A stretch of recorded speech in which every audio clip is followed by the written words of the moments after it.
So, Chris, has there been any Bond 24 news this week? No, it's the same every time, isn't it? You wait for months and months and nothing happens. I'm a bit fed up with it, to be honest, because, and there's a new Bond film, it's less than a year away, and you think they'd fucking tell us tell us at least something, but nothing to report this week, unfortunately. Yeah, bit disappointing that, isn't it, really? Yeah, shame. Spectre? Spectre. Spectre? Spectre. Spectre? Spectre. Spectre? Spectre. Spectre. Spectre. Spectre. Spectre. Spectre. Spectre. Spectre. Ah! Spectre.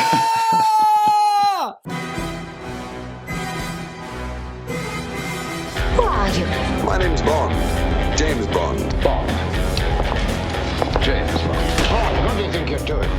Keeping the British end up, sir. Welcome to James Bond Radio.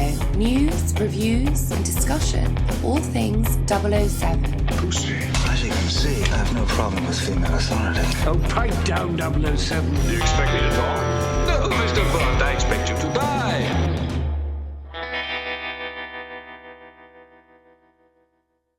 So, Chris, I think we're going to skip the introductions this week.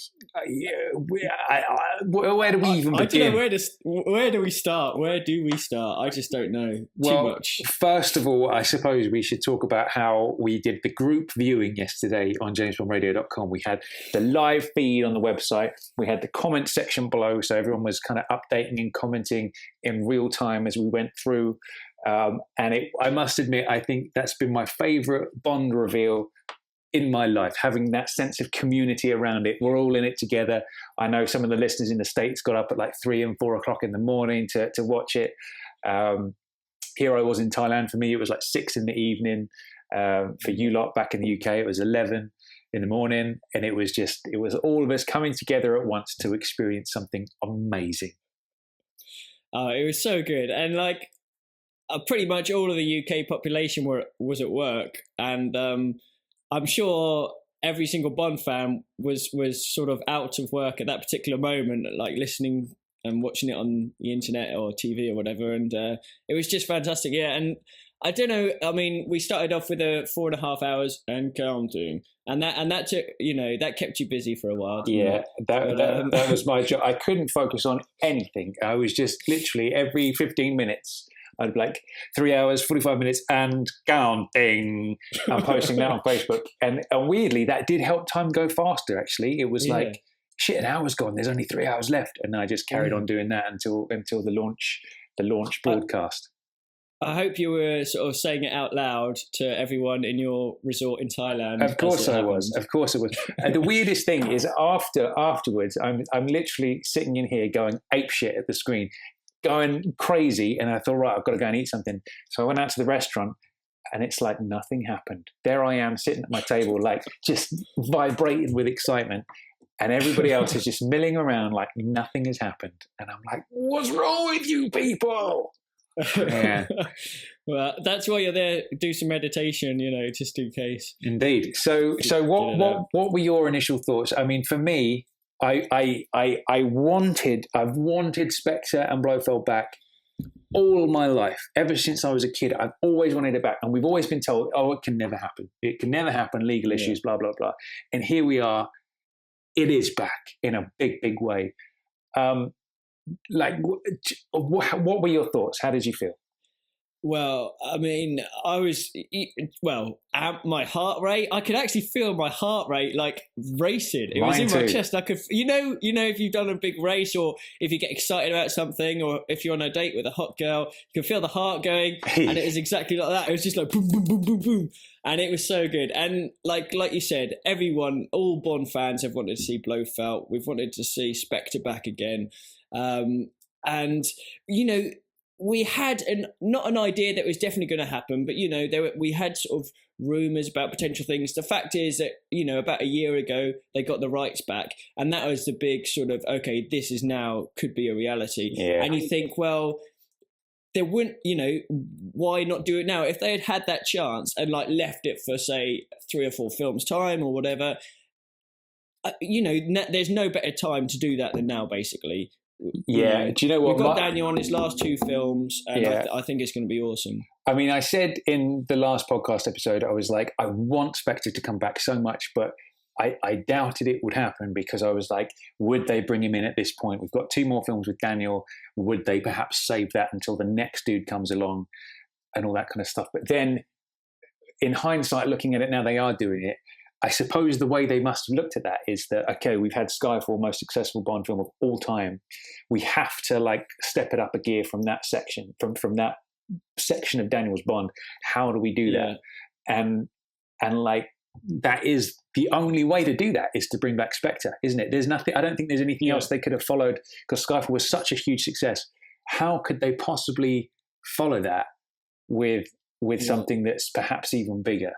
And well, I mean, it's just, it's got so much potential now. You can just think of, there's a million different ways they could do it. And if occasionally you allow yourself to fantasize and you think, okay, prior to this, we were thinking, okay, what if they brought back Spectre? What if they brought back Blofeld? And you fantasize and you think, oh, that would be amazing if it happens. But you always think to yourself, well, I really want it to happen, but if it happens, I want it to be good. Yeah. And whenever you have moments of doubt creep in where you think, oh, what if they screw it up? What if it doesn't quite work out? What if they don't get the right people? They go along and then they show you like the photo call that they did, the cast that they brought out, the title and everything. And you just know these guys they're on the ball, man. Yeah. Eon know what they're doing. They're getting the best people in the business, the most perfect people for the film. And you can't help but just like, it is erotic, basically. It is erotic. That's the only way it can be described. I'll be honest with you. I've just been sitting in my room, just pleasuring myself to the memories of that photo call all night and all day today. It's all I can think about. But yeah, no, you're absolutely right. And I think first things first, the title of the film, right? Okay. I mean, what was your opinion when they first revealed the title? So, okay, I'm sitting here and I'm thinking, oh, I hope, I was expecting to see Rittico. That's what I was thinking. I was like, I bet it's Rittico. And I was thinking, Shatterhand would be a great title, because if they are bringing back Blofeld, that was obviously the pseudonym that Blofeld used. Maybe Shatterhand for Bond 25. Maybe. Shatterhand was the pseudonym that Blofeld used in the You Only Live Twice book. So that kind of links in if they're bringing back Blofeld. And I'm kind of sitting there, and then out comes Mendes, and then he's doing a bit of chit chat, and then he steps aside at the screen, and like that moment, right? Because look at what we're doing here, right? We're doing a podcast where we're talking about movies that were made over 50 years ago, right? And we're equally as excited about those films now as people would have been when they first came out, right?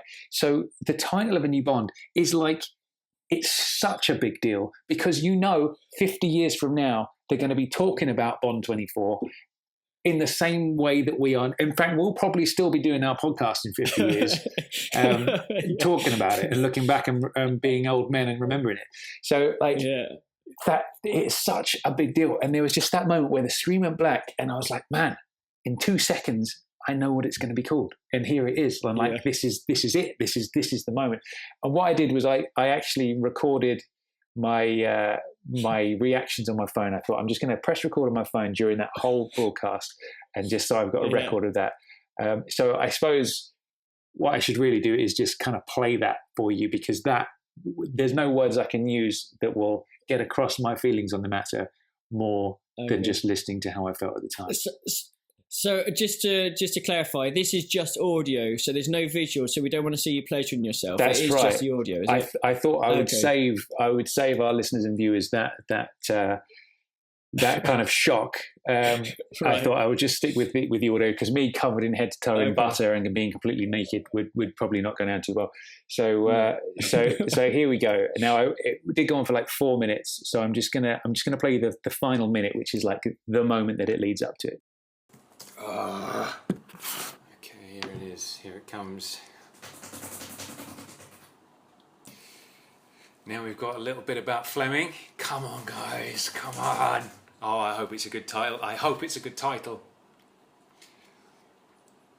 What's really annoying is that Chris knows what it's called. Chris has been told what the title is 20 minutes before it happened, and I didn't want to know until the big reveal.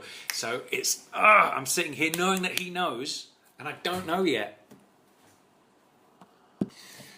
All right, now we're having a look at Skyfall. Skyfall was very successful, apparently. Not that we didn't already know that.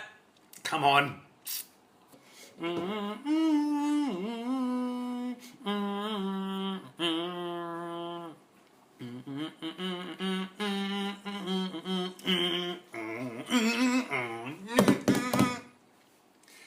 Oh, here we go. Here we go. Come on, Mendes. We know where you are. Let's just hear it. And that's in some details, Mendes. That's good. Come on. Come on, Mendes. Stop teasing me. The title. Here we go. Here we go. Here we go. Oh, here we go. 2 seconds and we're going to know. Oh, here it comes. Oh, man. What is it? Come on, come on, come on. Oh, you teasing bastards. Oh, shut up, shut up, shut up. No! Yes! Ah! Oh! Ah! Oh, my God. I just shit my pants. Oh, it's just called that. Oh. Whoa. Holy shit. Fuck. Do you know what, man? I couldn't listen to that without picturing you lathered up in butter. That's what you've done to me. I mean, I was like, what? Okay, but anyway, the mental image is there. But, oh, man. So you sounded just slightly happy with that. Yeah, what do you think? Like that moment where you remember how the letters were just assembling themselves on screen.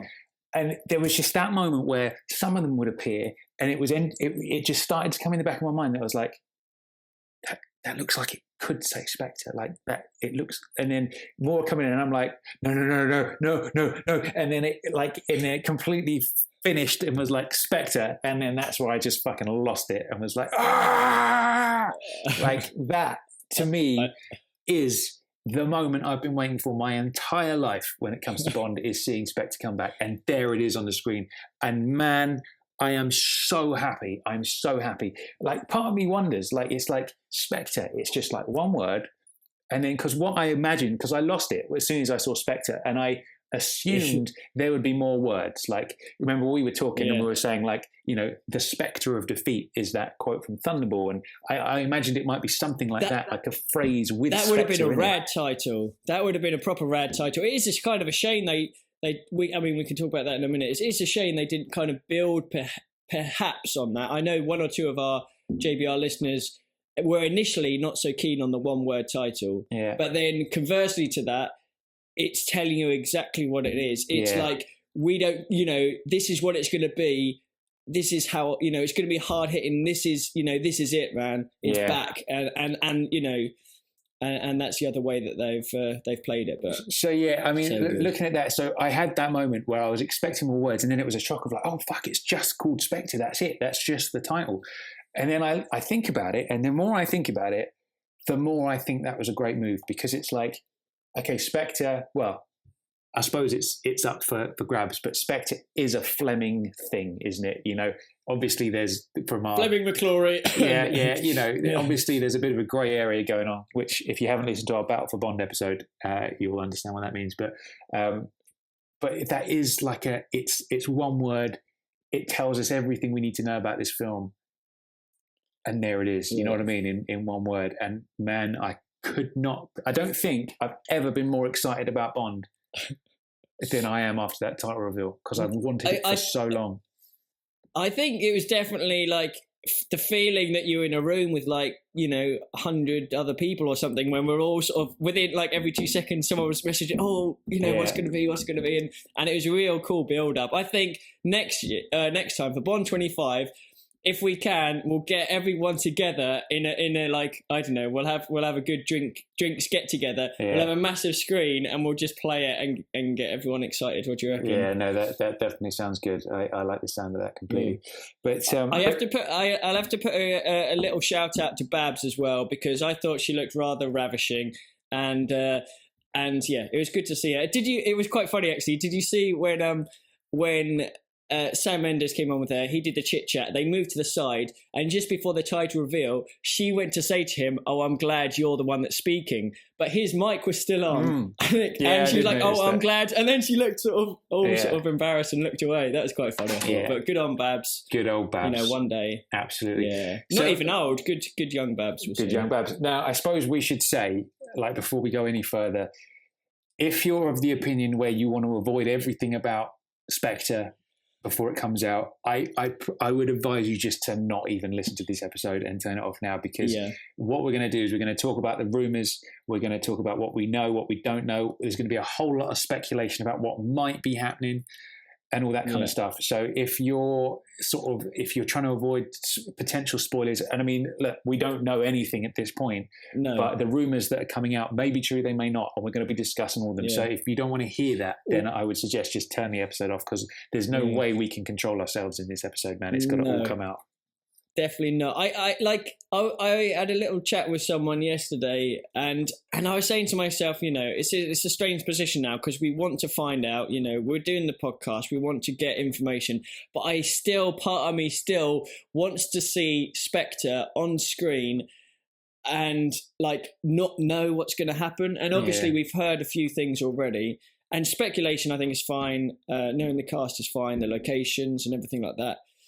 Hopefully, you know, we won't learn everything, but today is purely, okay, what could happen? What do we want to happen?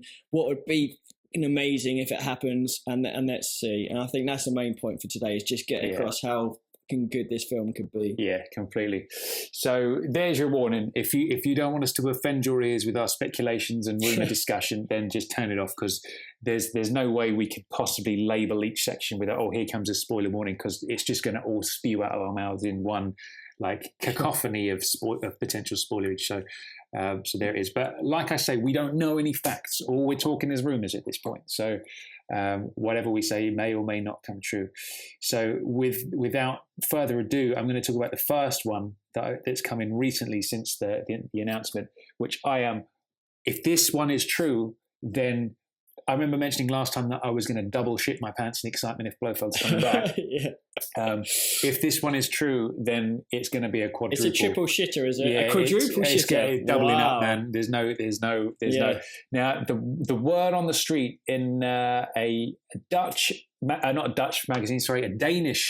magazine called Euroman is that Jesper Christensen, who played Mr. White, is coming back in Spectre. Now that excites me a lot. Now I'm going to read out the article quickly for you. Go for it. It says, Jesper Christensen has already pulled the strings of the criminal organisation Quantum in the 2 James Bond films Casino Royale and Quantum of Solace. Now he once again will star in a James Bond movie in his former role as supervillain Mr. White. He is in fact part of the team for the new James Bond film Spectre. The title of the film, which will be the 24th in the series of James Bond films, has today been published along with the film's cast. Again, it is the British actor Daniel Craig who heads the cast as the always well-dressed secret agent, while British director Sam Mendes is the artistic main responsibility. About his involvement in Spectre, Jesper says, "I look forward to working with Sam Mendes and Daniel Craig. It is truly an exciting script and a very capable team, so it will be fun." Now, this for me is good news. Weirdly, do you remember he was in the press like slagging off the Bond films after Quantum? This is what I was about to say. After Quantum, he was like, "Oh, the Bond films are shit, and like I don't like them, and I wish I'd never done them, and stuff like that." And you wonder how much of it is true, but it was from quite a few sources. So you imagine he must have said something, thinking, "Well, he's never got a chance of being in a Bond again." He obviously didn't say anything after Casino, so he obviously had a good, a good time on Casino. Something must have happened on Quantum, which caused him. Yeah, I'm thinking maybe it was bad eggs because he wasn't in Skyfall and maybe he got the ump or something. You know what I mean? Yeah. But he was saying it well before Skyfall was released, didn't he? Oh, is that so? I suppose it was. Yeah. But yeah. So. But I mean, yeah. The good thing is, if he comes back, that basically is the answer to the $1 million question of Quantum and Spectre. Are they one and the same? Perhaps they're not, and Spectre swallows up Quantum. There's a lot that can happen with this, but they couldn't leave Quantum alone. They couldn't just leave it as it was, because it just wouldn't. It'd be so frustrating. It wouldn't make sense. So if he's in it, Quantum has to be in it. Whether Quantum is Spectre, whether Quantum and Spectre are different, and perhaps at loggerheads or working together, or however it goes. It makes so much sense, and I'm so glad that it's happening that way. Well, if it's true, provided it's true, I think it's a brilliant move. So, to speculate on what that might mean, I feel like Quantum was a criminal group, right? That Bond kind of exposed somewhat in Quantum of Solace. Okay, so MI6, they had no idea Quantum even existed. Through Bond's efforts, they find out that there's this criminal group that's working within the government, and they have people everywhere, as Mr. White says. Now, obviously, at the time, they didn't have the rights to Spectre, so I imagine they were like, well, let's bring that Spectre vibe back, but we'll just call it something else. Now they own Spectre. I feel like if Mr. White is in this film, then Quantum and Spectre have to merge and be one and the same thing. Whether that is Quantum is a group that is now somewhat sort of in disarray after the events of Quantum, and in steps Christoph, and he kind of assumes control and rebrands it into Spectre, or whether Spectre are another organization that kind of just sort of absorbs Quantum. I don't know, but I feel like if Mr. White is in it, I feel like that's the kind of angle they're going to have to play. It's going to be super disappointing now if this isn't the case. This is the trouble with rumours, because everyone can speculate. I love the way that we're getting as many as many words with Spectre or SPEC into this podcast as we can, which is great. But everyone can sort of speculate as much as they can about this, that, and the other. But when you hear a rumour that you really want to be true for so many reasons, I just hope it is. I just hope it is. Obviously, we'll find out more. If it is true, they didn't want to let people know about that, did they? Obviously. So there's a good reason behind that, which is probably for some of the reasons we just discussed. But this is one that I'd love to happen. If it doesn't, and there isn't any mention of Quantum, again, I mean, this is a perfect opportunity to finish Quantum or make it Spectre or whatever, So there isn't a better opportunity to sort of get that story to the next stage, as it were. I mean, the way I look at it, I thought when Skyfall came out and there was no reference to it at all, I was disappointed. I was like, man, I wish they'd have carried that on, because it was set up so perfectly well. But then, I mean, when you look at Connery's Bonds, the same thing happened with Goldfinger, Exactly. First two was big on Spectre. Goldfinger, no mention of Spectre. Thunderball, You Only Live Twice, comes straight back with it. So there's no reason why that can't be the case here. So I would love it if Quantum and Spectre are this organisation that become one. I always felt that Quantum could have been the thing that Quantum was just like a front for really what was going on behind the screen, the scenes, which would be and the fact they're the same number of letters as well. I know it's only a small thing, but it kind of marries up a bit, doesn't it? Yeah, absolutely. So speculation now. If Mr. White does come back, what position is he? What do you think his role could possibly be in the film? Do you know what? I can't believe I'm about to say what I'm about to say, right? I can't believe I'm about to say what I'm about to say, but I'm going to say it. Right. I think he's got to be number 2, hasn't he? Oh. He's got to be number 2, man. Yeah, I think that's a pretty not a safe bet, because we don't know, but it's a pretty good astute assumption. Yeah, because I feel like he was like the most senior person in Quantum that we kind of came into contact with. So, oh man, if they start calling each other by numbers, I'm gonna need to just wear some kind of adult nappy just to keep myself, because I'm not going to be able to control my bowels. With that said, though, there is the danger, isn't there, in the sense that number 2 was a feature of Austin Powers quite heavily. Yeah. So I don't know whether they would go down that route with the numbers anymore. No. I don't know. Yeah. Maybe it'll be the alphabet. So this is B. Yeah, maybe. And Blofeld. So I don't know. No, Who knows? But I mean, again, there's a lot there, isn't there? There's a lot that could happen if it's true. Yeah. But I guess this is something that we'll find out over the coming weeks, months, or whatever. Absolutely. And then we can speculate our ass off a little bit more. Yeah, completely. So other things we know so far. Now, this we know for a fact. We've basically got a lot of interview footage and audio to play through for you from yesterday throughout the today's episode. So we'll talk about this a little bit later on. But basically, it's been confirmed by Sam Mendes that the budget for Spectre is bigger than Skyfall. So they're kind of upping the ante on that. Now, for me, whenever I hear that, I feel like it can go one way or the other, because if the budget's higher, they can just go over the top and go crazy with things. Like we've talked about before, like the smaller budget of Doctor No, I think worked in its favour compared to later films, you know? So... It's almost like we don't need to know that information, because the last time I remember hearing something like that was, well, one of the last times was Die Another Day. Oh, yeah, it's got... twice or 3 times as many special effects as The World Is Not Enough. And that was its almost selling point. And you're like, well, no. Yeah. Backtrack a little. We don't want to know that. And that's not the way to go anyway. Yeah. And so sort of saying, oh, it's a bigger budget.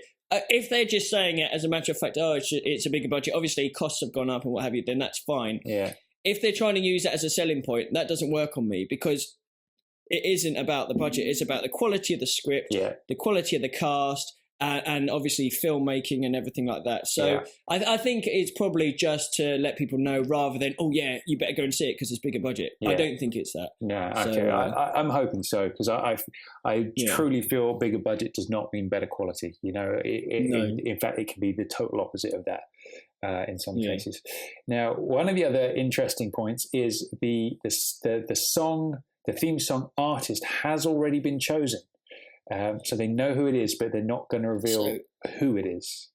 Are you going to let our JBR listeners know that you've been signed up for it, or? Well, I can't possibly mention it, because it would. I can't say anything, can I, Chris? Otherwise, I might lose my job. Can you even give us a song lyric that you wrote for it, or?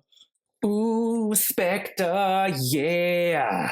What do you think? That's my chorus. That's the chorus. Yeah. That's amazing. Well, we've got that to go along with our intro Spectre song. I mean, it's done. It's there. It's if Eon or Sony Music want to sort us out with a contract for that, then we'd be fine. There you go. So, Jack White and Alicia Keys, Step Aside for the ultimate duet.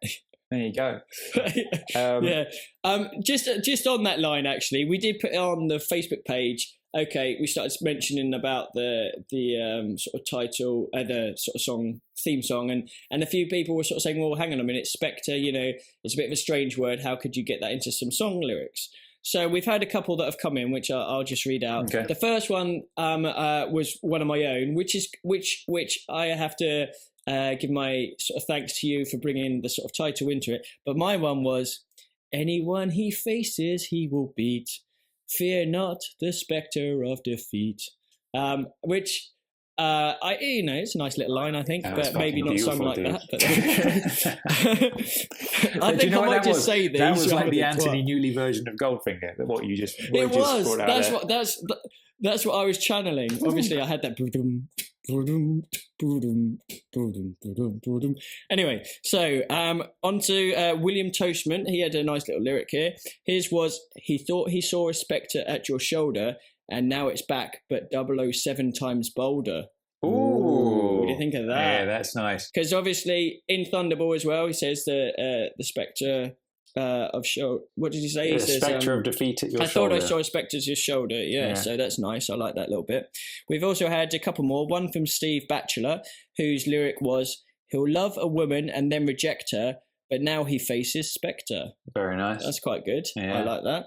And finally, possibly my favourite is from a good buddy of mine, Andrew Richards, and his quote was, From every kill, he got points from Nectar. He bought a bread maker from those gained through Spectre. That's the beauty.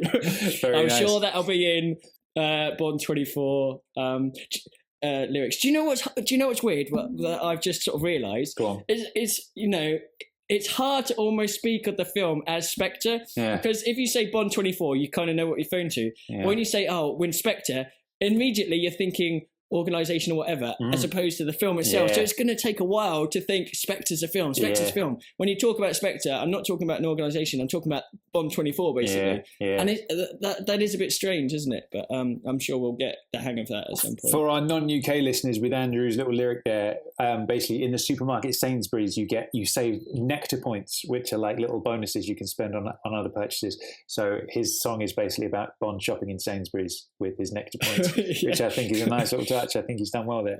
Obviously, Andrew joined us at the Skyfall premiere, didn't he? When or the Cardiff premiere that we went to. So he's a good man. Yeah. So who? Like, obviously, we don't know who the artist is. Again, speculation. They know who it is. Who do you reckon? Well, I tell you what we should do. Good old Jack Lugo has left us a speak pipe message, which I'm going to play for you now. And his message was about the theme song. So let's play that for you now. Hi guys, this is Jack Lugo. Shortly after the event, Billboard magazine put together a list of artists that they think could sing the Bond song for the next film. And I don't agree with most of their choices. I think the only one from their list that I think could work might be Florence and the Machine. I could sort of see them pulling it off, but I thought maybe we could put together our own list for the JBR website and for the podcast so we can have this discussion. So I'd like to start it off with female artists. I think Norah Jones might be a good choice. I also think it would be incredible to get Adele back. I think Adele would do a fantastic job coming back for a second theme. She was great for Skyfall, and I think she'll be great at anything. I even think maybe even Jennifer Hudson might even be a good choice. For male artists, I'd like to nominate our own Tom Sears. I think it would be an interesting decision for Ian to go with an unknown and to have some funky hard-edge blues for the theme, and I just want to put that out there in case Ian is listening. As a second choice, though, I think I would go with David Bowie. I think he can do a good kind of mysterious yet exciting kind of theme, and I think I think he would do well, working in a kind of like a dark theme for the film. So anyway, that's just my 2 cents. I just thought I'd chime in with that. So, well, first of all, I have to say thank you, Jack, for putting me as your choice before David Bowie. David Bowie was his second choice, can you believe? Which is wonderful. He's obviously got some insider knowledge, does Jack? Yeah, there you go. So some good suggestions there. Norah Jones. I feel like Norah Jones is probably in the vein of the people they're choosing these days. I think Norah Jones was at her peak a few years ago now, wasn't she? So I feel like she's not as at the forefront as she used to be. No, but do you know what? I think Florence and the Machine is a good call. I think that's the right level of artist, a current kind of person. I think that's probably a good choice. Personally, I think Lana Del Rey would be a good one. Florence and the Machine, and David Bowie. I mean, man, David Bowie would be a great choice. I feel like he should have done one before now. You know what I mean? I feel like he should have been, maybe let's get rid of Pet Shop Boys, get some Bowie in there. You know what I mean? Back in the 80s, I feel like he should have been doing that. Well, this is it. It's almost like, it's not one that anyone would think of straight away. It's a bit of a choice at a left field. But kudos to Jack for thinking of it, because I think Bowie could be brilliant. Yeah. And I'm sure he'd want to do one, and a David Bowie James Bond song that's just got such a nice sort of feel to it. Considering as well that he was going to be Max Zorin in A View to a Kill back in the day, there is that link there. Obviously, Babs, if you are listening, I would love to do the theme tune. Not that it will ever happen, but there you go. How about a duet with David Bowie? I'm game. I'm down with David. If you're listening, man, give us a call. I'm back from Thailand in a couple of weeks, man. Give me a ring and I'm up for it. Nice. But basically, I'm going to give myself a bit of shameless promotion. If the music that Jack is referencing is some tunes I put out a couple of months ago. So if you go to tomsearsmusic.com, you can download some free tunes of mine and have a listen. If you like stuff like the Black Keys, White Stripes, come check it out. Anyway, I digress. I think Florence and the Machine is a good call. That is a good one. I think I've got a feeling in my waters it might be them. You really, Florence and the Machine? Yeah.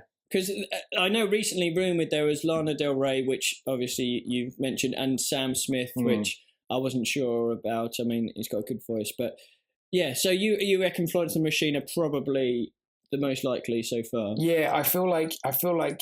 Yeah, I mean, the Sam Smith rumours are around, and he's very current, isn't he? But he's very, very new, isn't he? I mean, I only know one song of his, which was a big hit. So I don't know.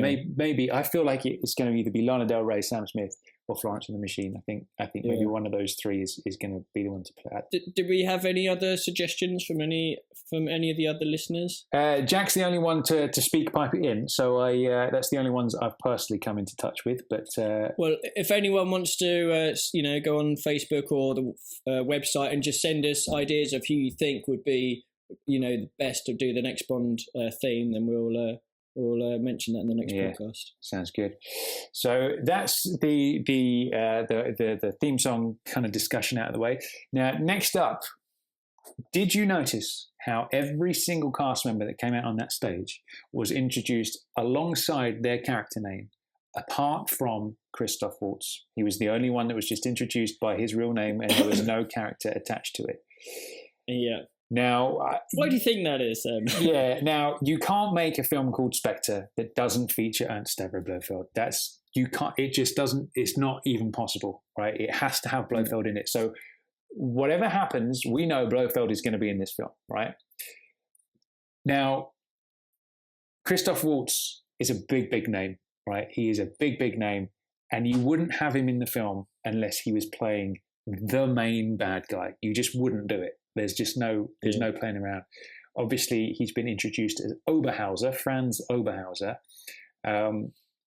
But the word on the street is that it's kind of like they did with Field Agent Eve in Skyfall, that they're going to wheel him out as Franz Oberhauser, but really he's Blofeld, which makes a lot of sense for me. Now, what I did was I did a little bit of kind of research on the Oberhauser character. Now, as soon as I heard that, I was like, oh man, Oberhauser, he was in Octopussy.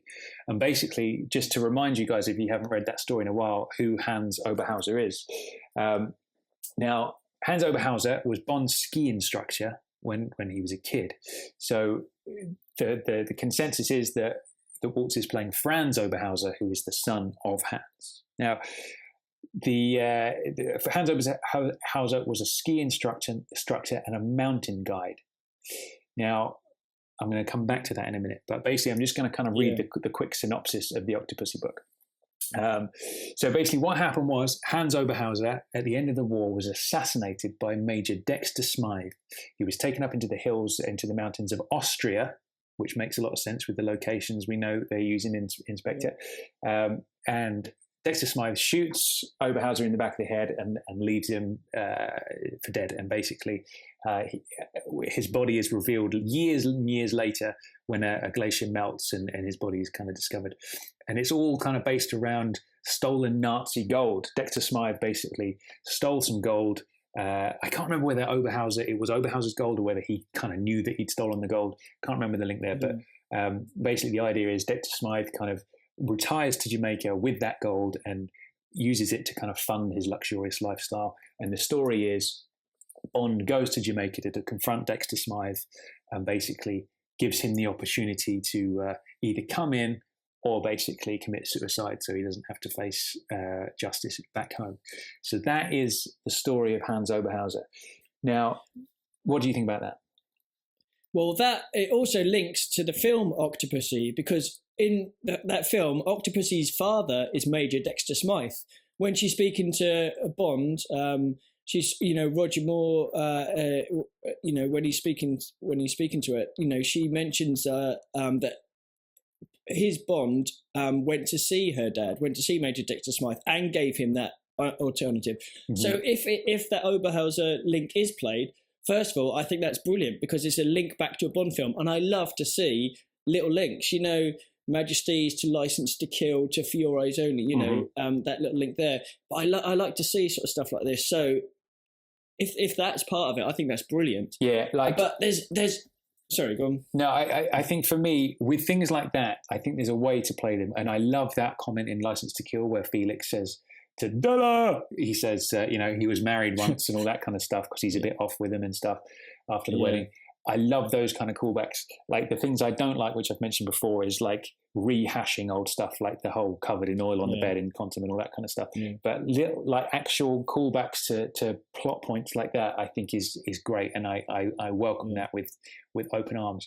Now, I've got a theory here, right? Yeah. I'm going to lay it on you. Go for it. Right? Go for it. Now, I think I know where this is going, okay. and it sounds good. Right. It sounds good. I've got a theory. Now, Mendes said with Bond 24, they're going to continue the themes which they explored in Skyfall, right? So what is the theme of Skyfall? It is Bond's younger life is explored for the first time. Like you see the family home, you see all that kind of stuff. You see his parents' graves, which leads me on to think, how did Bond's parents die? They died in a climbing accident. What does Hans Oberhauser do? He's a mountain guide. So it does make me wonder whether we're going to hear more about the death of Bond's parents in that, and whether Hans Oberhauser in this storyline was somehow involved in that accident, or maybe he was their guide when they died. Or perhaps Franz Oberhauser thinks that Bond was the man responsible for killing his dad and not Major Dexter Smythe. Perhaps that and to exact revenge. Yeah. Perhaps that's why he potentially might have killed Bond's parents. Although, you never know. I don't know. I think, or that would have been Hans, wouldn't it? Yeah. Not Franz, because he would have been too young back then. The tagline of the film is basically. Let me just get it up quickly. The actual little kind of we've got basically a 2-sentence kind of synopsis of Spectre, or what it's about, which I'm going to reveal to you now. Hold on, bear with me 1 second. A cryptic message from Bond's past sends him on a trail to uncover a sinister organization. While M battles political forces to keep the Secret Service alive, Bond peels back the layers of deceit to reveal the terrible truth behind Spectre. So that reminds me of the whole M's past coming back to haunt her from Skyfall, but this time it's Bond. So it's obviously there's got to be a link with Bond's past with Hans Oberhauser. That goes without saying. But whether they're going to work the parents into that, I don't know. And I've got to be honest, I'm not sure about that angle. I'm really not sure about it, and I'll tell you why. Because you remember how Carte Blanche ends? Again, spoiler alert if you haven't read Carte Blanche. There's that whole thing about Bond's parents and Bond's mum being a spy and all that kind of stuff. And that to me just felt cheap and nasty, and I didn't like that at all. No. So I but that doesn't necessarily mean that it wouldn't work in the film. That's true. And I mean, it's. I feel like a reference to the parents is definitely going to come up again. I feel that's just the comment Mendes made about the themes continuing. I think that's got to be what he means by that.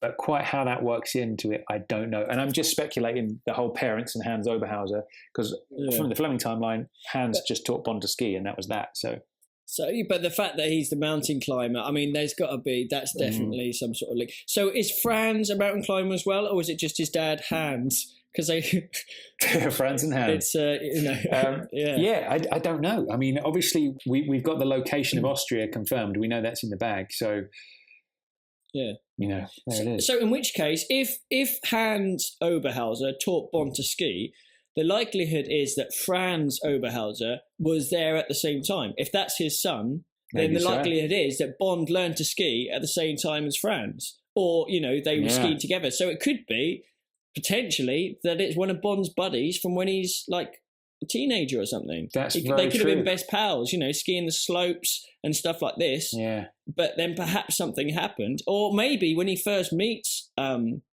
Oberhauser, it's like, wow, I haven't seen you for ages. How's things? Because you never see Bond with like an old friend, do you? No. You never see it in the Bond films. So that could be an interesting angle. Just almost someone like that he hasn't seen, a buddy who he knew from his childhood, and then you get the strains of, okay, wait a minute, his dad and the mountain climbing and the link and all that, and slowly it starts to, unravel that this guy is linked to something a lot darker than what Bond is initially aware of. Yeah. And it could be that the fact that his dad died, like if he thinks Bond has killed his dad, or maybe something around that, that could have made him sort of a bit psychotic, almost in the Maxorian way. Yeah. And his main intention is to like build up this organization. That's true. Like the Hans Oberhauser story as we know it is that he gets assassinated by Dexter Smythe. So maybe I feel like Hans Oberhauser, maybe that's the kind of the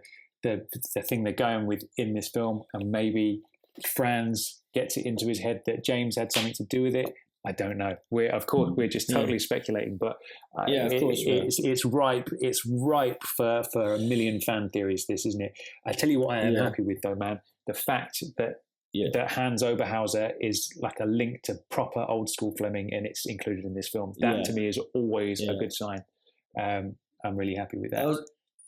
Fleming material rocks, and we want to go back there endlessly if we can, because that's what you want, isn't it? And it works, and it gives you the little the hairs standing up and stuff when you get those little snippets and stuff. So absolutely, hopefully it'll be it. Now there is another thing which we kind of almost in our overexcitement skipped past, which I think we definitely have to revisit. Now, we talked about the title reveal itself, which was amazing.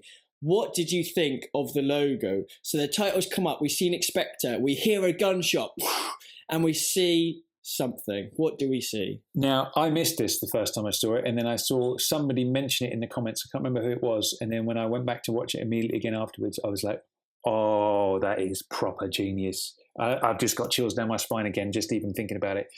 So the bullet hole shatters the glass, and then the little sort of breaks in the glass kind of come down to form the legs of the octopus, or I should say the tentacles of the octopus of the Spectre logo. Chris, I'm just fucking excited, man. I look at that. I've watched that little mini 30-second, 10-second teaser video thing that they've released. That's just that about 1,000 times. That it's so good. Just oozes class, man. Oh God, does it ooze class? I'm so happy with it. I think it's brilliant. I think it's genius. Well, the thing is, who came up with that? Like, whoever came up with that is like you say, he is a genius. That is marketing genius, because you've got, it's clever. You've got the other thing as well. It's not just the Spectre sort of octopus, which in itself, who came up with that? Such a good idea, like you said, with the glass. But it's the fact that gunshot in the glass, straight away you're thinking Majesties, you're thinking throwback, you're thinking Irma Bunt shooting Tracy Bond dead in the Aston Martin DBS back then. That straight away, so you're getting on a Majesties, like amazing. It's throwing back Bond's passing. Obviously this is reboot series, so perhaps he hasn't been married within this timeline as such, but it's straight away it's throwing up Bond's past, it's throwing up sort of a dangerous time. Plus you've got the octopus, and that is quality. Whoever came up with that idea, like that is the nice. Like, I don't know. It's just I'm getting excited already. Just seeing it is like so cool. And like for anyone who hasn't seen it, I'm sure everyone that's listening to this has. But if we edit in a little snippet of that, what is it, 10-second video? Just for people who might not have seen it, I think it's probably worth doing. But it's so hard not to watch that and just be like. Do you know what I've struggled with over this? After this came out, I've struggled to find the words to adequately express how cool it is. Do you know what I mean? There is nothing that either of us can say to get. I mean, that little noise you just made was kind of probably a better representation than anything we've said so far. It's just like it just consumes your entire body of excitement, doesn't it? It's just like what the fuck? Like it's just that logo alone just rocks my world, man. Oh, dude, I'm so happy with it. It's just, But that's another thing that shows if you ever thought these people didn't know what they were doing, if you ever considered that they might get it wrong or not do it right, you look at that and you're like, whatever negative thoughts I might have ever had in my life have just vanished in an instant, because no one would be able to top that. Nothing could top that gunshot and that octopus logo, because it's that freaking good. So good. So the kind of the thing moving on from that with the kind of the Franz Oberhauser angle, I think it's going to be no surprise to anybody that Christoph Waltz has to be Blofeld. There's no, I just can't see it being anybody but him. If you've got him in this movie, he has to be Blofeld. The film is called Spectre. Blofeld's got to be in it. So who's the one cast member that it's got to be? It's got to be him. There's no there's no messing around. The thing they did with Field Agent Eve becoming Moneypenny last time, I feel like they're playing that same trick this time. So I've spoken to someone who shall remain nameless, right, about this, and basically that is, provided they do know what they're talking about, that is the angle. He's going to end up the film as Blofeld, right? But there's more. Apparently, there's more of an angle on it than the whole Moneypenny situation. There's more to it than it just being a reveal. There's like a clever thing that happens with that. So what that is, I don't know. But well, I remember one of the listeners wrote something. Oh, I wish I remember who it was. Apologies to whoever came up with this idea, but I think it was amazing. It was basically that because Quantum was almost like a subset of Spectre, like one of their, Spectre is at the top and it's got sort of umbrella organisations underneath, perhaps. Or perhaps it was just the one, I'm not sure. But anyway, and because Quantum kind of, fucked up a bit in Quantum Solace, and like they became exposed a bit, Spectre was like, right, we can't have that, obviously, we're Spectre sort of thing. And so they put a man to take down the whole Quantum organisation. So then, it's Spectre. So whether they were perhaps rivals, a bit like Spectre and the Union Course for Majesties, or whether Quantum was part of it, I don't know. It could, either way could work. But basically, I can't remember who it was now, but I had the idea that, it was almost like Bond was still a bit on the tail of Quantum, but every time we got there, he was too late and they had been destroyed or killed or whatever. A bit like Red Grant in From Russia with Love, when he takes out the agents when Bond gets there and he doesn't know what's happening. So Bond's being played a bit, and it's all through Spectre to take total control of everything. And I thought that was a really cool idea.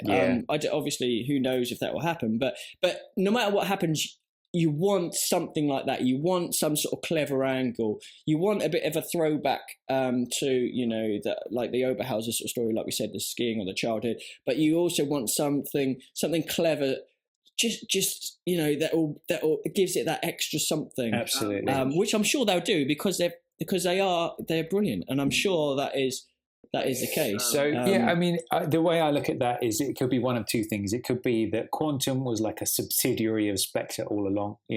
It's like Mars. They make a Mars bar, but they also make the Twix. Do you know what I mean? Or it could be like mafia rival families. You know what I mean? And they're they're both separate entities, and Spectre comes in to take over Quantum. Either way, I think it could work really nicely. Either way, really. But there it is. But all in all, man, interesting. I was just going to say another sort of thing regarding the writing.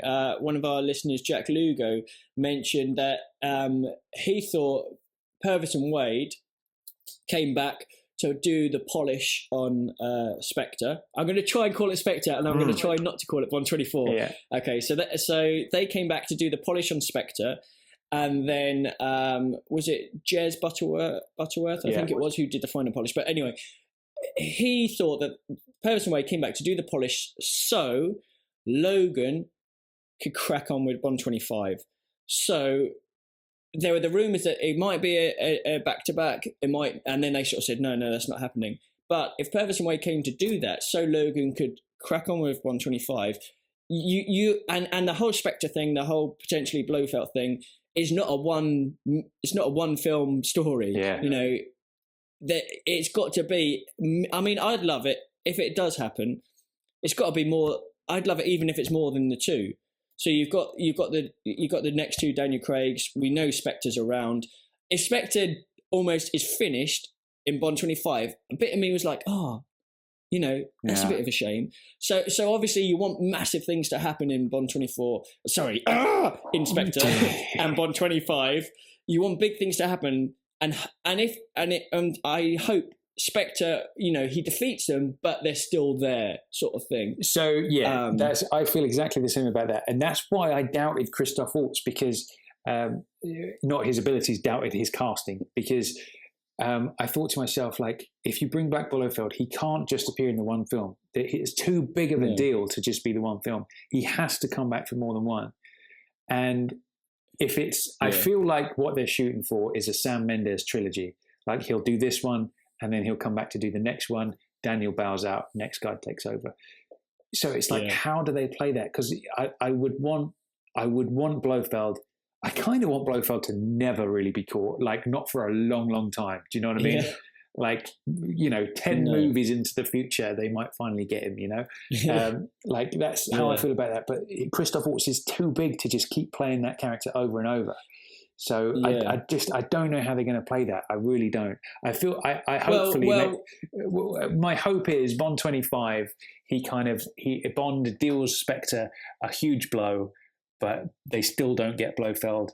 And then maybe we have a few films off of Blofeld and he shows up again 3 or 4 films later, maybe with a different actor, maybe not. I don't know, Yeah, well, that's just what I was going to say. Obviously, in the past, I've used different actors.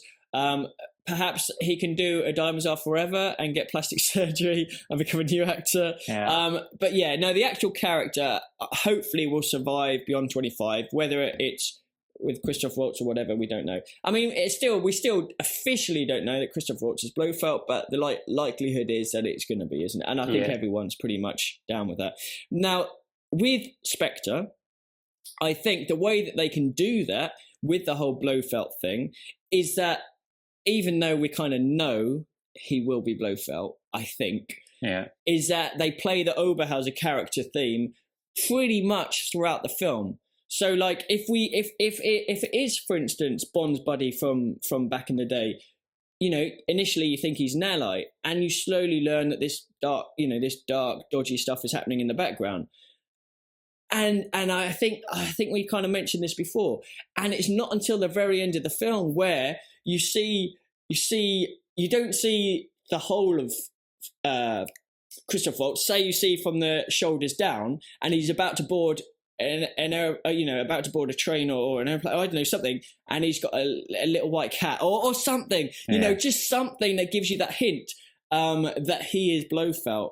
And so he's Oberhauser for pretty much all of the film, but then something happened, you think, and it's another one of those moments. Yeah. That is something that could potentially happen, which would be epic if it does. But yeah, I mean, maybe that is it, because the rumours were that 24 and 25 were going to be direct sequels.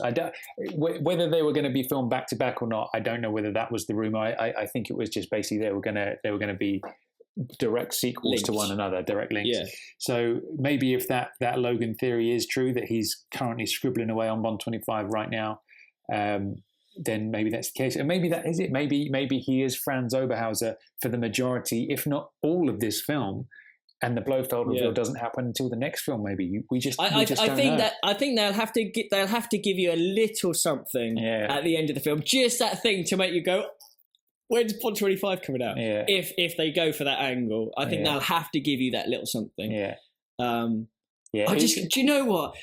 It's just the excitement level at the moment to just want to watch this film is amazing. Yeah. The fact it's not out in the UK until October the 26th, like, I can't see the enthusiasm and the excitement dying between now and then. I just think it's just going to get more and more because which, you know what, man? There's so much left. Like, there's when you think about it, I think yesterday's press event is, like, for me, is equal to actually sitting down and watching the movie itself. Like, when it's that build up of tension of like, oh, it's going to be the title, and then you get the reveal and you see the actors for the first time on stage, and you're like, fuck, here it is. It's actually a thing now. It's not something that's in development. Here it is. It's a thing. That's so exciting. And then the next thing we're going to see is the first production still. Do you remember the one from Skyfall where he's about to take on I've forgotten his name now. The dude, the Patrice. Ola Rapace. And yeah, he's got Patrice, the PPK up to his face and stuff. That's it. Yeah, in Shanghai. That's we're gonna see that first production still, and then more little things are gonna creep out, and then we're gonna get the teaser trailer that's gonna be really short, and then we're gonna get the full trailer, and then they're gonna announce who's doing the song. There's at least 4 big reveals that we haven't seen yet, and we've got the teaser poster. But obviously, we're going to see the actual poster as well at some point. There's so much to be excited about. The teaser poster is awesome. The teaser poster is awesome. I mean, obviously, it's the same as the logo at the end, but it just looks brilliant. Do you know what, man? Do you remember when they revealed the Skyfall teaser poster, and it was all big excitement, and it's Daniel in front of the gun barrel, and it was like, oh man, that looks really cool. It's like an old school, almost like Hitchcock flavour to it. It was like, my reaction to that was, oh yeah, that's a good poster. Like, yeah, that's all right. Yeah, I'm happy with that. Yeah. This poster is like, oh, I fucking love this. Like, it's off the fucking charts, man. It is off the scale. It's, like, it just gets your heart racing. It's brilliant. It is. I don't know. It's just great. They've whatever they've done it right so far. There is only one thing about the whole sort of photo. What do you call it? Photo shoot, or whatever it was. Is that, imagine if they had actually had some Bond fans in the audience rather than just a couple of journalists going, oh, yes, that's nice. Yes, lovely. Imagine if you and I were there. Imagine if some of the JBR listeners were there. Imagine if, there was, I don't know, 50 Bond fans there, watching that cast come out, seeing the title, seeing the DB10, and just going ape. That's probably why we went there, because we would actually go ape shit. But that's the reason why, man. They would have to put barriers up, because there would be no stopping me. I'd be on that stage just fucking dry humping Daniel with my arms around his legs, just humping his thighs, telling him how much I love him. Do you know what they do? They'd stick us, like Zambora in Diamonds Are Forever. They'd stick us in cages, and we'd be rattling the bars. Exactly. It will be like that. You'd be over there rugby tackling Barbara and trying to profess your love for her. It would just be a nightmare. But I feel like that's our goal as podcasters now is to get respected enough in the world that we get an invite to those events for Well, I tell you what, it would have made good TV if it did happen. It would have been. It would have certainly. We probably would have been arrested. Yeah, put in prison. Never invited back again. Yeah, but there it is. So before we move on to the next section of today's episode, have you got any more thoughts about your initial reactions to Spectre? Probably, but it's hard to think straight sometimes when you've got so much going around your head. You are so pumped for it. Yeah. At the moment, all I can say is it's all at a high level. There's nothing that I'm, nothing that's sort of I'm, unsure about. At the moment, I'm 100% confident that Spectre is going to be one amazing film, and all the right ingredients are there. Yeah. So for me, I've probably got thousands of things going around which I want to say, but the overall thought is excellent, brilliant, can't wait. Let's go for it. That's precisely how I feel about it. Absolutely. It is crazy. To a non-Bond fan, they would think we're absolutely out of our minds crazy. They just don't get it. But my reaction to yesterday's press call, it's just been buzzing around my head. It took me ages to get to sleep last night. As soon as I opened my eyes this morning, it was the first thing on my mind. The first thing I did was open my computer and just start looking at all the news sites again and reading it over and reading comments on websites and all that kind of stuff. I don't think I've ever been more pumped for a new Bond film than this. No, I don't. It's weird, isn't it? Not weird because it's not bad, but it is strange just how pumped up we are for this film. I think it's just because it is the Spectre angle, it is the cast, it is all of that. Just because, like we said with Skyfall, when that sort of came out, you're like, oh, Bardem's brilliant. That's going to be great. And we had a buzz and we had excitement. We had a good, obviously following Quantum, we thought, okay, come on, let's bring it back. But this is completely another level. Yeah. This is beyond, this is what everyone is sort of dreamt about almost Bond fan wise. So, and we've got a good tagline for the poster as well. Yeah. Yeah, flames, explosion, fire, Spectre. Nice, I like that. Yeah, yeah. Eon marketing department, ding, ding, ding. So you hit the nail on the head, dude. This, you know how we always say there are certain Bond films that are a league above all the others. You got the first four, you got Majesties, and you've got Casino Royale, and you've got those 5 movies. Me personally, I wouldn't include Skyfall in that list, but I'm sure a lot of people do, and that's fair enough. So that's 5 or 6 Bond films there, 6 or 7, sorry, that are just a league in their own, way above all the others. And I feel like this has got to be one of those, man. Like you can't do a Bond Spectre story after all this time and not have it be a special one. I'm so excited. Like I feel with this cast as well, dude. Like, do you remember when you saw the first photograph of Javier in character, and you were like, "What the fuck is going on with his Barnet? Like that looks weird."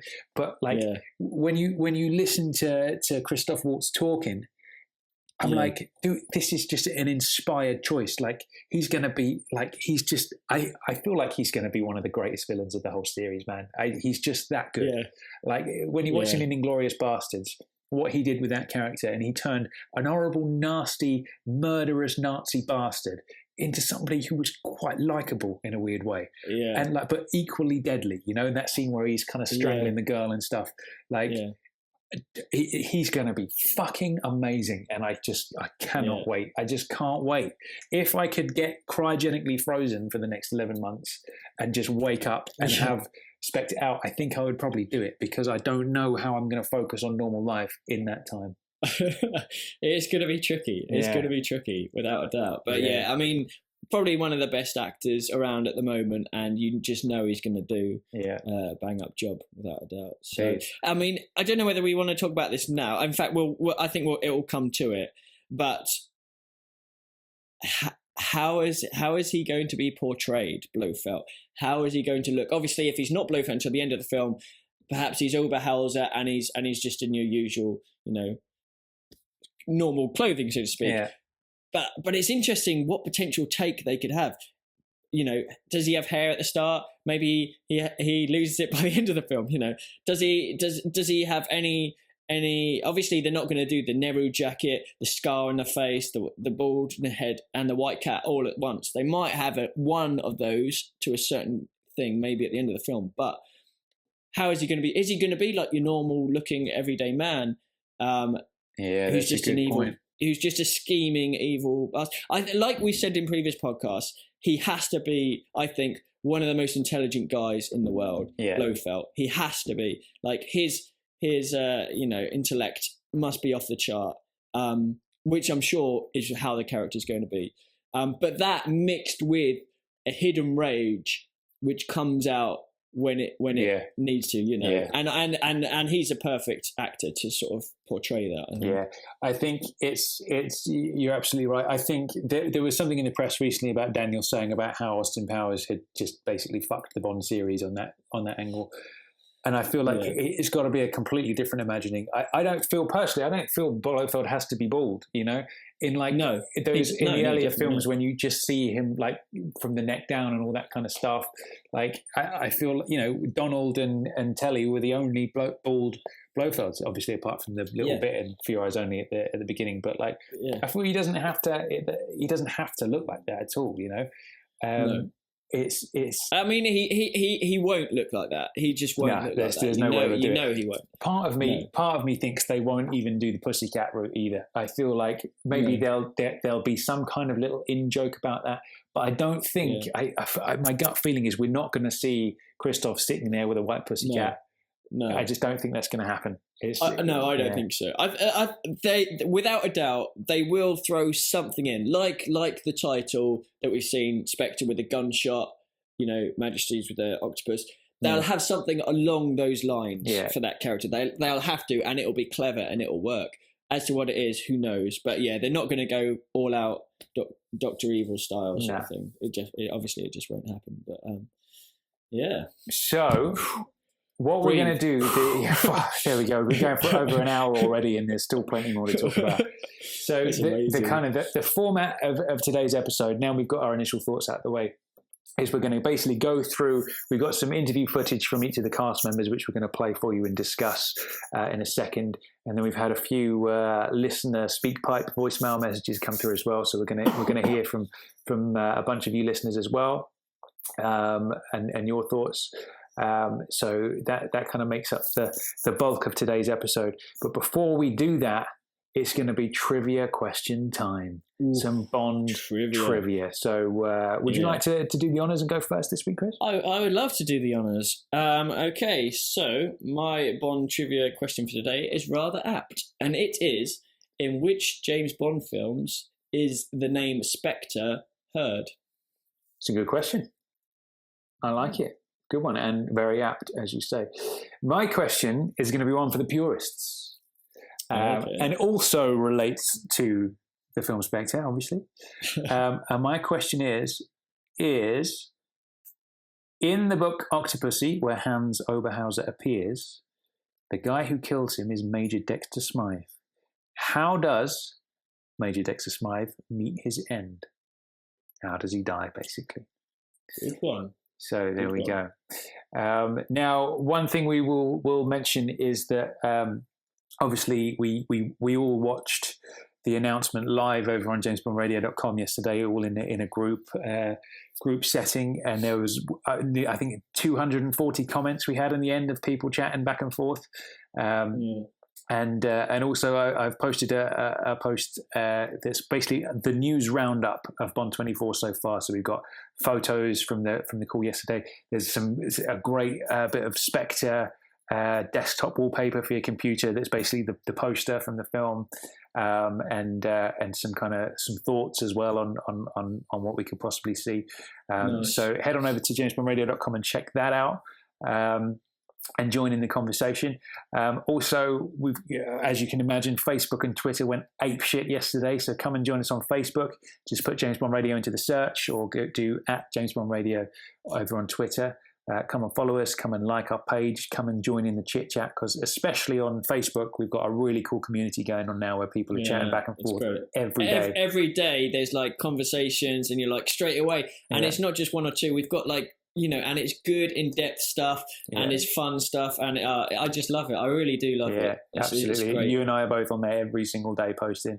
The news about Jesper Christensen and Mr. White came in through that channel. It came in on a comment on the Bond 24 post on the website, actually, and it's kind of that hadn't hit the mainstream media at that point, and it was somebody who'd obviously was Danish and had read that article and translated it for us through Google Translate and posted it in a comment. So it was like, that's the first we heard of it, is interacting with the community. So really, really do come and join in, because there's so much fun to be had, especially now we've got all this news. Do come and between now and like October, November next year, that is going to be Bond 24, Bond 24, or shall I say Spectre. Yeah, completely. Also on that note, make sure you leave us a voicemail, a SpeakPipe message, which you can do on JamesBondRadio.com. Button on the right hand side of the page. You can leave us a voicemail through your computer. Let us know your thoughts, any questions, any listener quotes. And last but not least, make sure you subscribe to us on iTunes, because then you will never ever miss an episode. And sometimes, like for example, when they announced they were going to do the press announcement, I quickly put on a 3-minute nugget up on the iTunes feed, summoning everyone to come and join us so we could all watch it together. So if you subscribe, you won't miss out on anything like that. So subscribe to us on iTunes, and if you would be so kind, do leave us a glowing 5-star review on iTunes as well, because that helps us grow the listener base and all that kind of stuff, and rank higher. Get the community going. That would be lovely. So moving on, we're gonna take each cast member of Spectre, and we're gonna have a little chit chat, and we're gonna play an interview nugget from each of them. So the usual cast of characters first. We've got Rory Kinnear back as Tanner. Old MI6. So how do you feel about that? Well, I mean, he's been great, hasn't he, in the last few films? I really do like Rory Kinnear. I mean, I've seen him in a few other things, and he kind of plays that sort of he's a bit understated. He's never going to be the main man. He's always kind of like the psychic or whatever, but he's very nuanced in his performance, and I think he's great. I mean, he's perfect for the role of Tanner. In my opinion, I think he's really good, and it, you know, if there was a Bond film without him currently, you would miss that character, because I think he brings a lot. Like in Skyfall, there's a really nice little bit with him and M and him and Bond. So I think it's great. Absolutely. So let's listen. Let's listen to what he has to say first, and from the interviews, and then we'll have more of a chat about him. So here is Rory Kinnear yesterday at the press release, and here it is.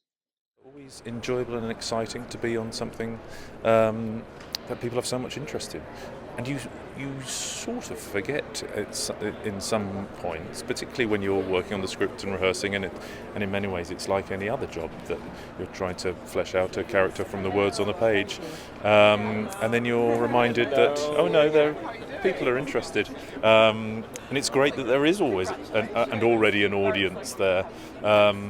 And I guess you sort of have to forget that there's a pressure attendant with that as well.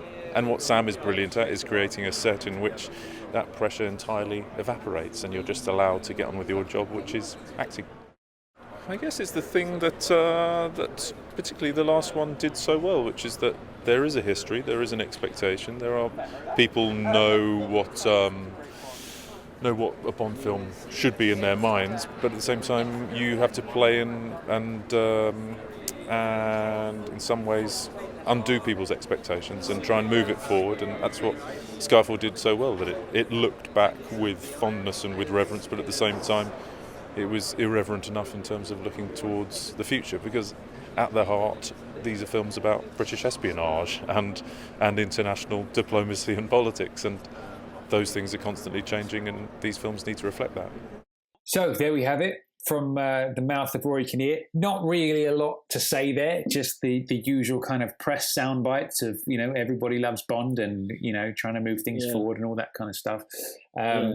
One thing I wish we were seeing a little bit of is some Felix Leiter action again, but apparently he's not involved in this film. No, that's a shame. Like Jeffrey Wright, I thought was an awesome Felix. And okay, Skyfall was kind of a bit like an anomaly because it wasn't really linked to Casino or Quantum, and obviously it looks like Spectre will be, and it feels like he should be back for this film. Maybe he might, they might write in a scene, but I don't know. I think we would have heard about it if he had been back by now, wouldn't we? Yeah. He's actually said during one of his Hunger Games interviews that he's not involved in this one. Oh, that's right. So there it is.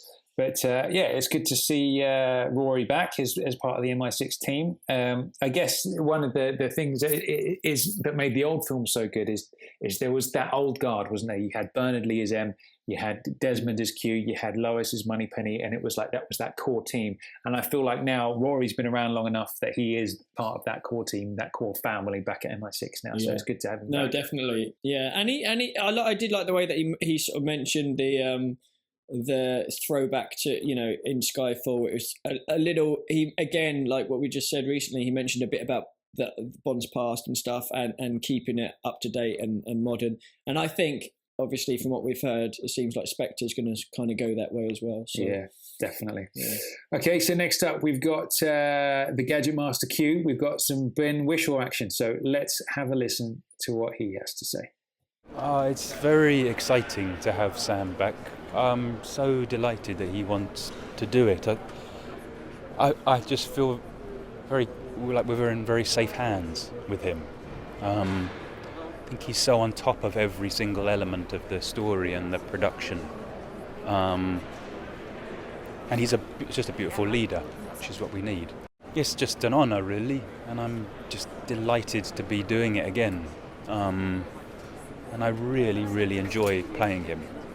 I had a costume fitting the other day and I got my glasses back and my outfit, and I remembered how fun it was. Okay, so there we have it. He's had his costume fitting, he's got his glasses back, he's got his Q outfit ready to go. I'm excited, man. I'm excited.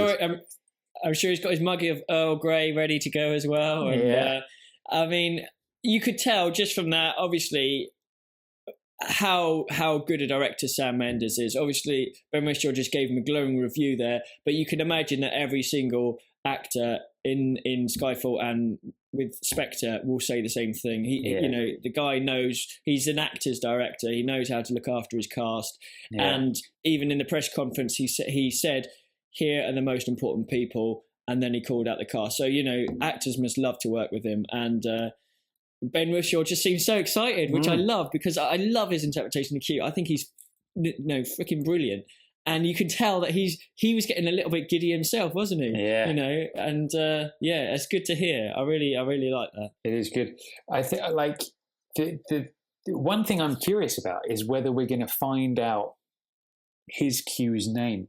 His actual name, in the sense that obviously, Desmond was Major Jeffrey Boothroyd.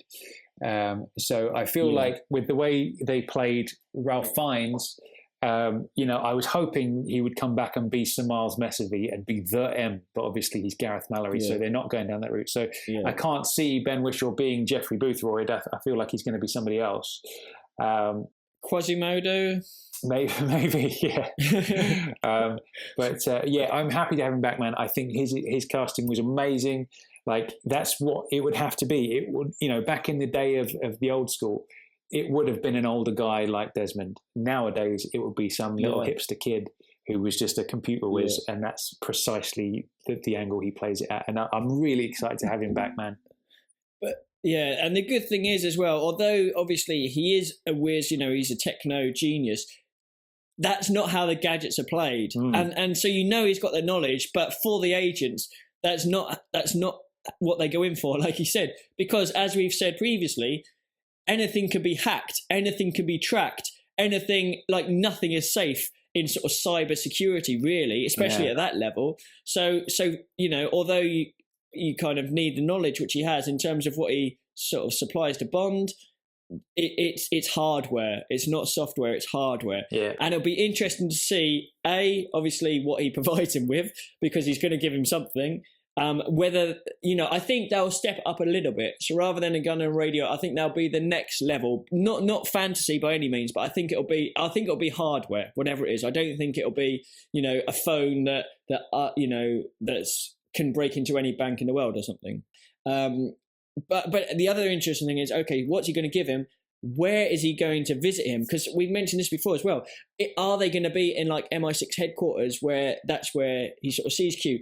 Is it going to be, like in Skyfall? I love the bit when they're in the National Gallery and they had the little meeting. I remember I came up with the idea. It's a silly idea, but just imagine Bond. Like, I actually really like this idea of Bond just going into a random car park and getting into like a blacked out window car and sitting in the next seat is Q, and that's where they had the meeting, like just in a random car park where it's not it's not in a fancy place, and it's not sort of anything could happen sort of thing. But I just like that idea of him being sort of kitted out in the field, but not sort of in a fancy area sort of thing. I think that works. I think that's a nice idea. There's absolutely nothing wrong with that. He has said that there are more gadgets this time around, which I think is a natural progression. Personally, I'm hoping that it's kind of like, instead of going the fantastical route with crazy watches and all that kind of stuff, I hope it's more along the lines of like the attaché case, things like that. And that kind of angle, which I think that's probably how they're going to play it, especially how they played it in Skyfall, Yeah, exactly, yeah. Now, I have got a strong suspicion with this. Right. Did you notice how Sam Mendes said, wait until when they announced the DB10, the Aston Martin, which we haven't really mentioned yet, when he whisked off the thing and he said, wait until you see what it can do. So remember, when they did the casting call for Hinx, they were saying that he has to be able to drive. So there's going to be a car chase in this, and we're going to see the Aston Martin do some extra stuff in the vein of an old school Bond chase. There's going to be, whether it's guns behind the headlights or something like that, this car is going to have some abilities. So my prediction is we are going to see Q Lab. Bond's going to go and visit Q down in the old school lab. The car's going to be there. It's going to be like the Goldfinger scene. And that's how that's going to play out. Because if you think about it, Daniel, the exception of the Quantum opening, hasn't really had any major car chases, in the vein of the old school Bond car chases where the car does something. Do you know what I mean? The Quantum was just a straight chase, a great chase. I like it, but there wasn't that extra sort of Bondian element with the car involved. So that's my prediction for Spectre. I think there's going to be that scene. Well, I would wet my pants if I saw Q's lab. Yeah, I would love it. I mean, now you've said that, that's going to be on my mind now for like the next 10 months or whatever. Q's lab would be fantastic. Yeah. Absolutely. So good. So next up, we've got Miss Moneypenny back. We've got Naomie Harris. Eve. So old Eve. She's not a field agent anymore. She's a desk agent behind the desk, I suppose you call it. So let's have a listen to what Naomie had to say, and here she is. I'm so excited. I was so nervous before, coming out and seeing this bank of photographers and the launch and the pressure, and I was just really, really nervous. But when I got out there, I just thought, this is fantastic, and we have such an amazing cast, this year. It's really incredible to be working with such incredible actors, so I'm very excited. Obviously, she works very closely with them, and she chose to take a desk job, and I think she's very happy with that choice. To me, it's everything, because he cast me, and I had such an incredible experience with him on Skyfall, and I think he's such a fan of the Bond movies, and he's such a brilliant director. So for me, it would never be the same, not working with him. So I'm so glad that he's back. For me, he brings so much, because he has this kind of vulnerability to him. And a sensitivity, and he's kind of this new man, and that just brings a kind of layered performance which we haven't seen in Bonds of the past. So it's a really beautiful thing, and it's wonderful to see all those layers when you're acting with him as well. I'm a fan of them as well. I think partly it's because you grow up with them. My parents are fans of the Bond movies. My grandfather was a fan of the Bond movies. So I think that kind of tradition as well that goes with it, and then also because I think we all want to be 007. We all want to be the man who always survives and saves the world against the baddies. Okay, so there we have it. There's Naomie Harris herself, Miss Moneypenny, having a little chat. Again, not really giving us any nuggets of information there. It's just one of those kind of, blanket press statements about how much we love Bond and how we all grew up with Bond. What do you want to see from Moneypenny this time? Do you want to see her kind of being more involved, or do you want just the classic Moneypenny office scene? Well, if we saw Bond turn up after an amazing pre-title sequence, and the first thing he does is going to say hi to Moneypenny, they have a nice little rapport going on, nice little flirt, goes in to see Mallory in his office, Mission 007. You couldn't contain yourself if you were watching that on the screen. It would just be epic. So I think for me, she mentioned herself, basically, she's happy about the character. Moneypenny's happy with her desk job. So we know she's not really going to go out in the field this time, but I think that's okay. I mean, she might do something. I think this Moneypenny will have more screen time than the old school Moneypenny. Samantha Bond's had a fair bit of screen time. I think Naomie Harris's Moneypenny will as well. I thought the chemistry with Daniel Craig and Skyfall was great, and it'd be good to see that. But I think it will revert back to Moneypenny in the office, M's office. Let's get going. Yeah. I mean, I would love it if it does that. I would love it if it does that. That is what I want. All respect to Naomie. Fuck me. I want to see him walk through those doors. There she is behind the desk, and she gives him a little. They have a little flirt, and then she says something along the lines of, "M's in a bad mood today, 007. Be careful." Or she would call him James, wouldn't she? Yeah. And then he opens up the padded leather door. He opens up the other padded leather door. He goes in. Mallory's in there, and he's a bit pissed off and grumpy because he's under stress, and he gives Bond his mission. Chris, I have just ejaculated even thinking about that in my mind. If I see that on screen, you probably won't want to be sitting next to me when we watch this in the cinema, because it's going to get messy, man. Oh, God, I want that so bad. I'll make sure we book row seats all around you, but not put anyone in them. just an empty either side of me, just so I can just let rip and not have to worry. Yeah. So I feel there's not a lot to say about Moneypenny at this point. just speculating on a role. She specifically said, she's happy with the desk job. So we're not going to see her running around out in the field at all.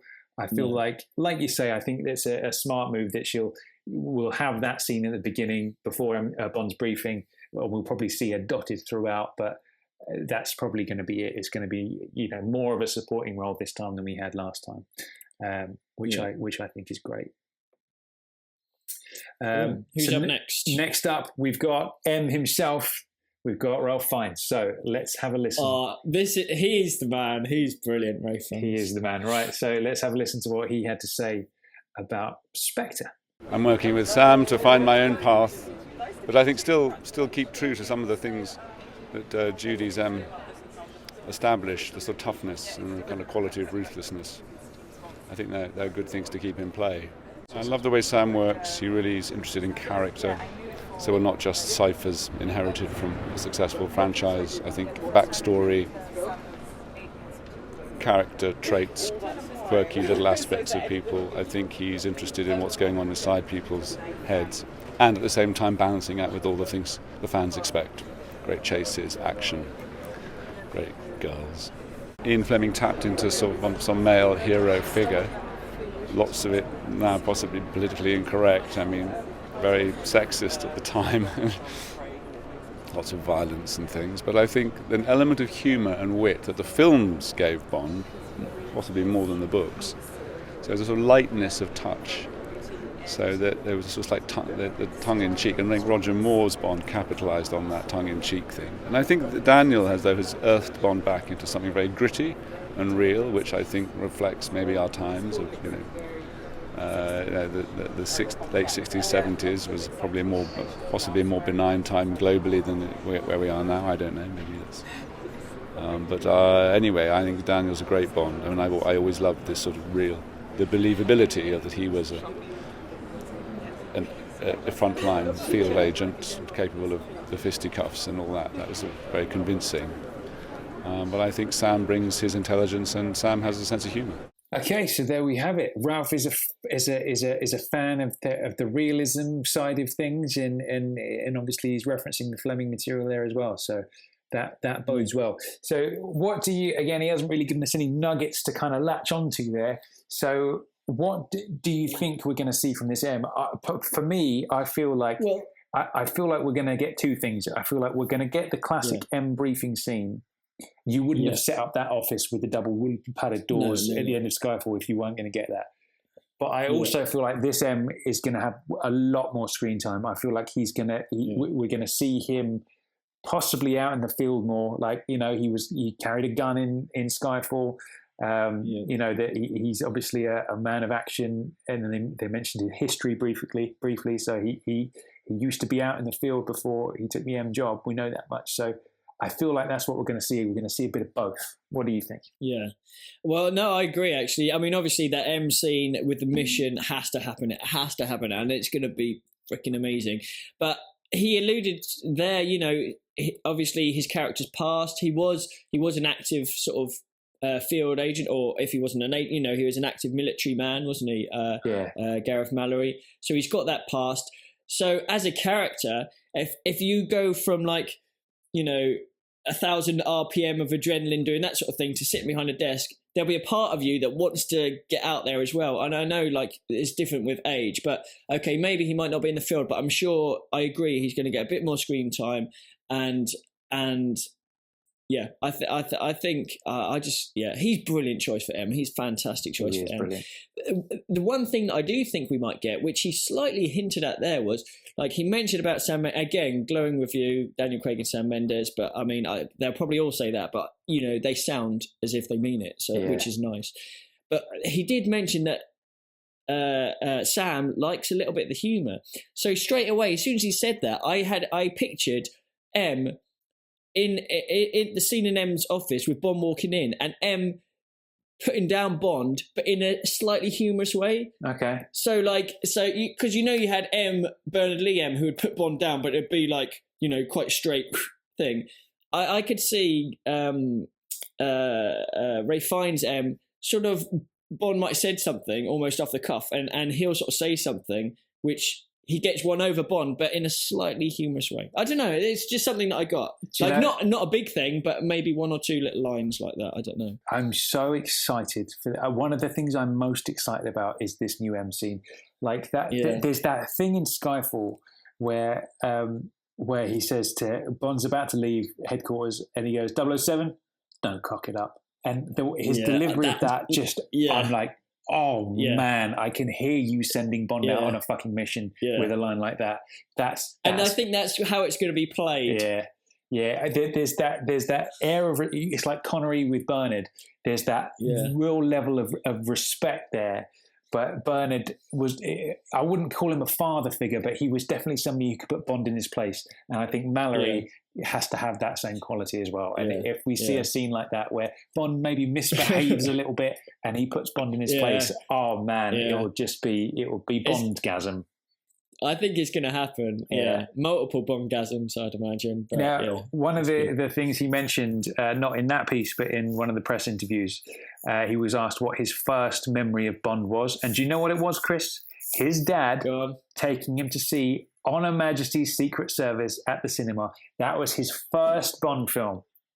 Oh, no, that's a good one to start with. It bloody well isn't it? That's just gone up in our sort of respect even more. Obviously, he didn't have a say in what Bond film he saw, but that just shows you, that's the one that stayed in his memory. Obviously, that's the first one he saw. You can tell he's a fan. Do you know what as well that came into my mind? Like, you do hear the thing, like you said, with Naomie Harris, everyone, we've grown up with Bond, everyone's watched it, but I reckon there is hardly any actor. If you look at the lineup that we've got now for Spectre, the lineup we had for Skyfall and so on, I don't think there's any actor out there now who would turn down being in a Bond film, because it is the greatest film franchise in the world ever. It really is. Yeah. And I know it's gone through phases where people have said it's either a bit sexist or it's a bit camp or it's a bit, it's a bit shit, it doesn't quite work, or it's, too jokey or too gritty or whatever. Everyone's had their say. But at this moment, what Eon have done have made it such an attractive proposition that I'd look at, we've got Christoph Waltz. I mean, you don't have to look further than that. Ray Fiennes as well. There isn't anyone in this world who, Bond 25, do you want to be a part of it, who would say no? No one. Yeah.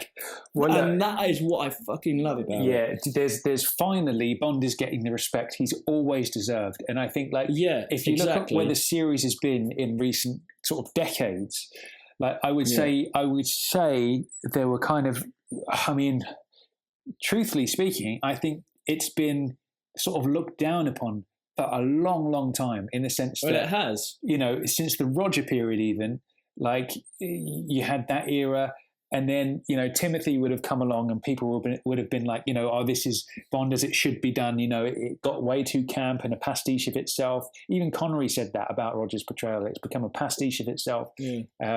But then Timothy's Bond didn't set the box office on fire. It wasn't received in the way it perhaps should have been.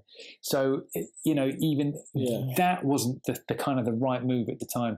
Then Brosnan came along. GoldenEye was applauded, but then obviously the following films, and again, it descended into pastiche again. And I feel like if you look at the quality of the directors they had through Brosnan's period, Campbell aside, you had Michael Apted, who, he was a documentary maker. You had Roger Spottiswoode, who I don't think anybody had ever really heard of him before that. We had Lee fucking Twatface, who... Oh, my God, what I mean? he was an idiot. And it's like those particular people... I mean, don't get me wrong, I do like 3 out of 4 of Brosnan's films. But, they weren't, in terms of reputation...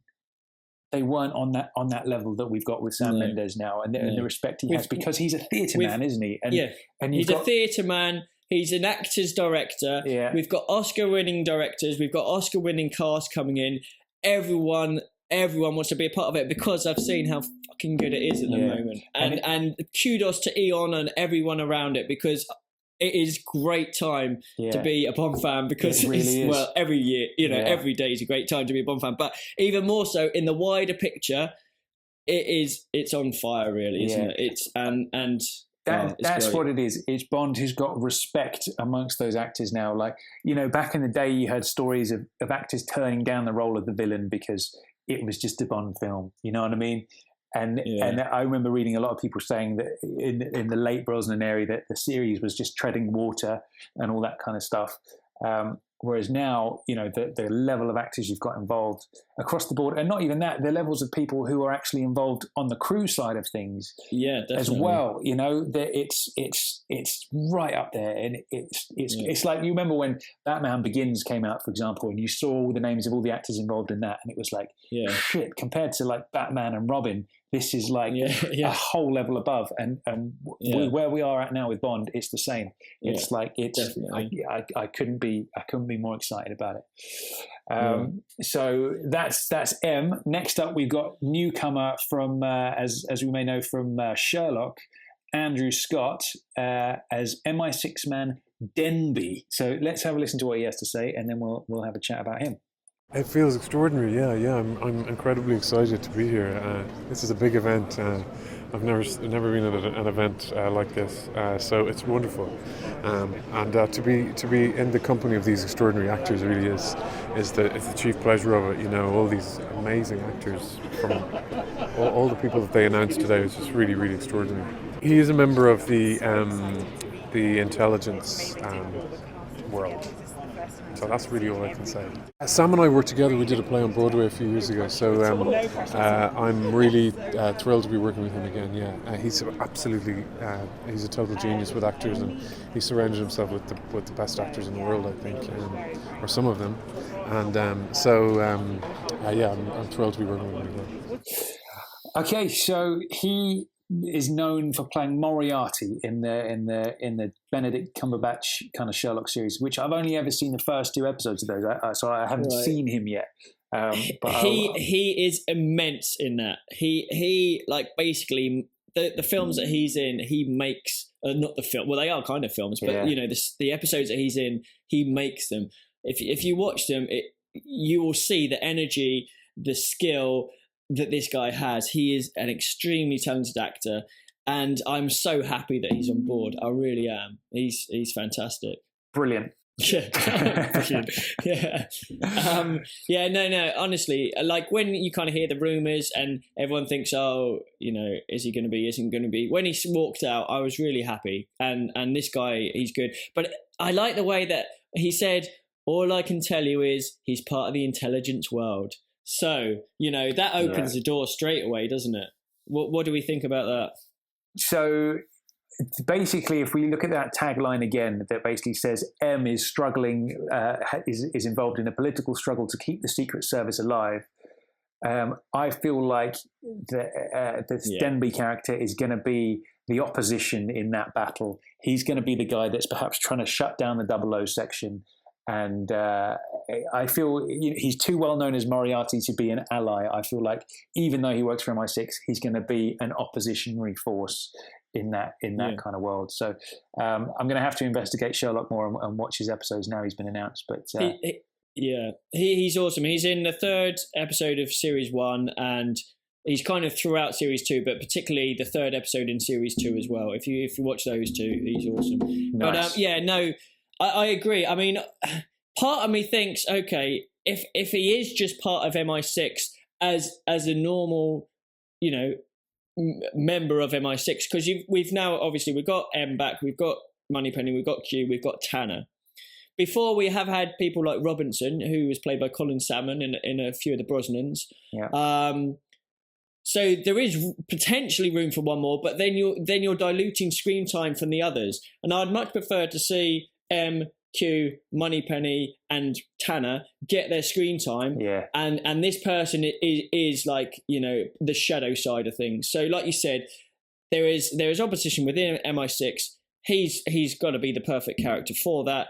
Whether he is linked in any way to perhaps Spectre, trying to get him in from the inside, or if he's on his own agenda, or or what? We're not sure yet. But I don't know. How do you think he could link into the story beyond that? That's true. I think it's either going to be one of two things. He's going to be the opposition within MI6. He's the young whippersnapper who's coming in and trying to clean up the intelligence service and get rid of the double O's, because remember how Bond was referred to as like old and past it and a relic in the old one. That's it. So I feel like his role is going to try and clean that up. Whether he's linked to Spectre or not, I don't know. But considering what we discovered about Quantum, and Guy Haynes and all that kind of stuff, maybe he is in the pocket of Spectre. We just don't know.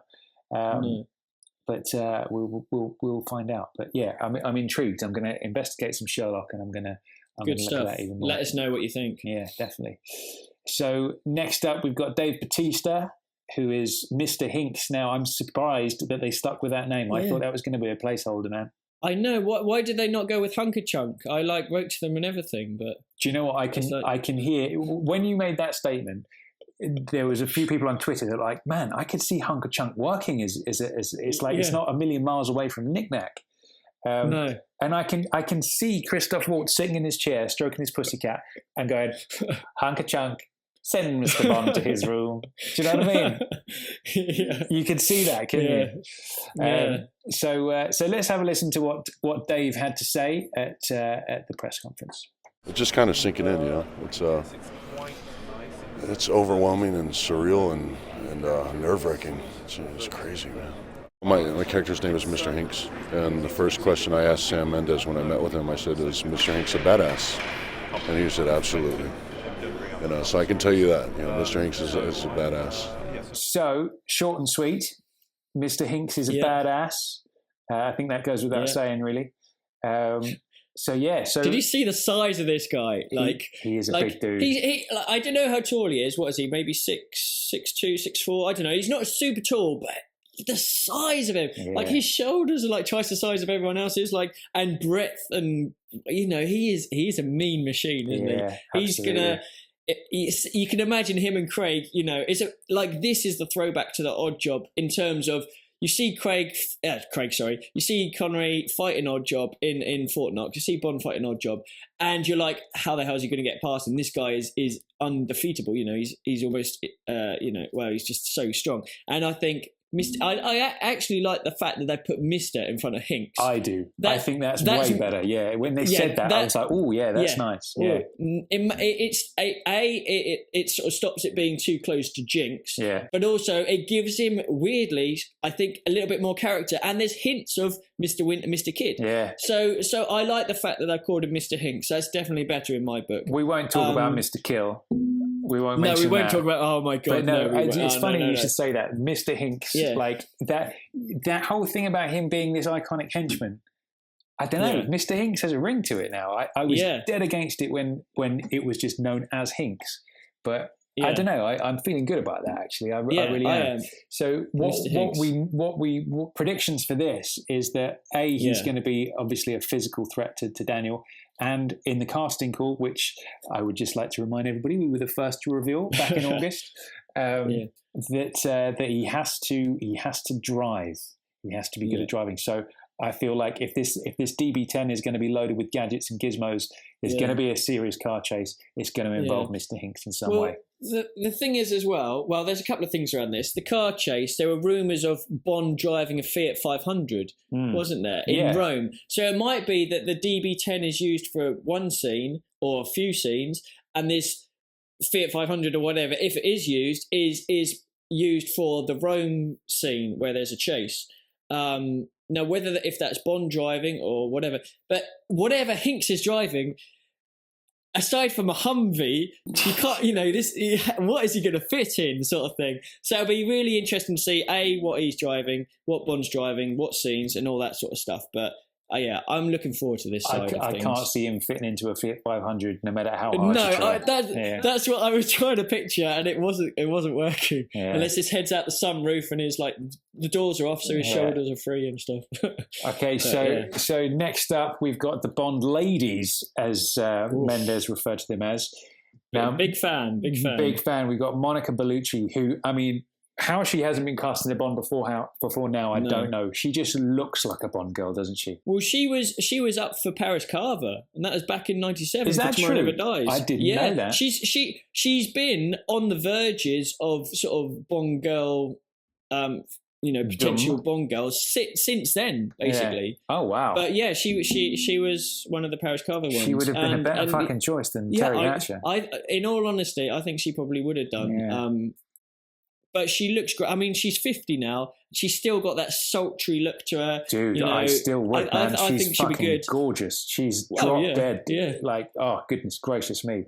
Her character name is Lucia Sciarra, which brings to mind like Fiona Volpe kind of vibes, you know? Yeah. I feel she's... and you know that I like that. Yeah, a bit of Italian fire. Indeed. Yeah, it's all good. So I feel like, you know, she's going to be a femme fatale. She's too naughty looking to be like like the nice Bond girl. So we don't have any interview footage with her, unfortunately. I couldn't actually find any really, but yeah. So Lucia Sciarra, obviously an Italian sounding name, so I imagine she's going to be involved in the Rome scenes pretty heavily. Yeah. Well, I mean, I don't know if this is true. Again, this is speculation, but we're allowed to go there because we put the warning out.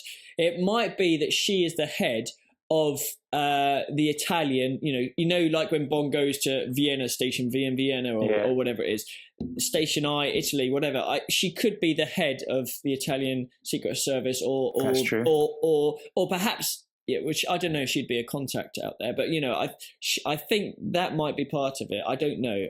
She could be an Italian agent working with Bond. Who knows? Indeed.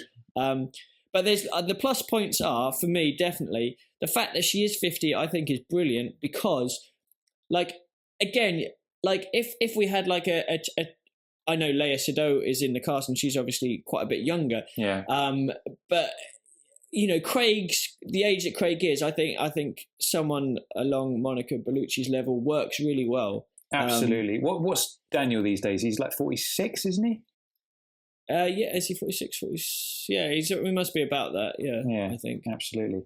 So I think she's an inspired choice. She looks great. She just exudes Bond girl, man. How she hasn't been one before now, I don't know. But I'm excited to see her. I think her character name is great.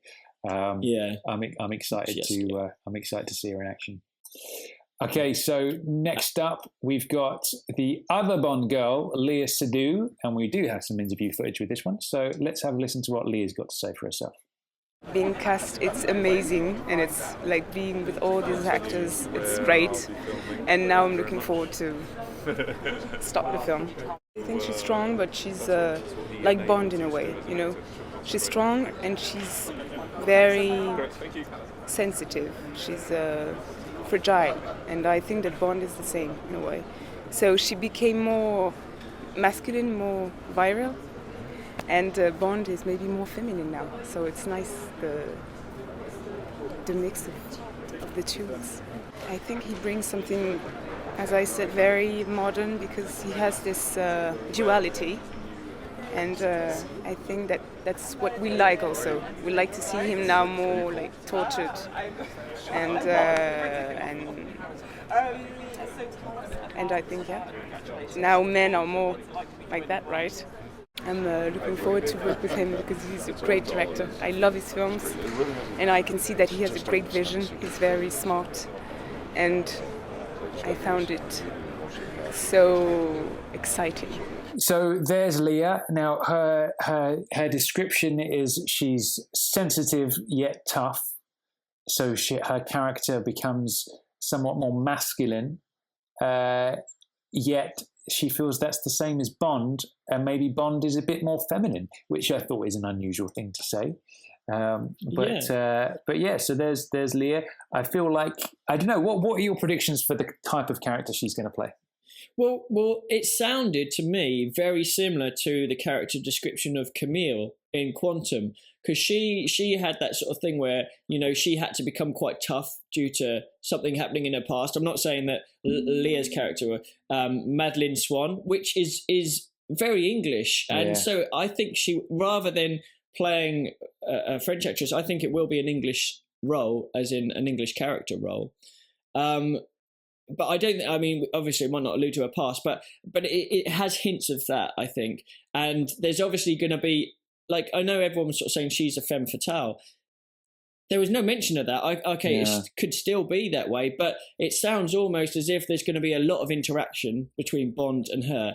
And I think, I mean, Danny Boy's not really.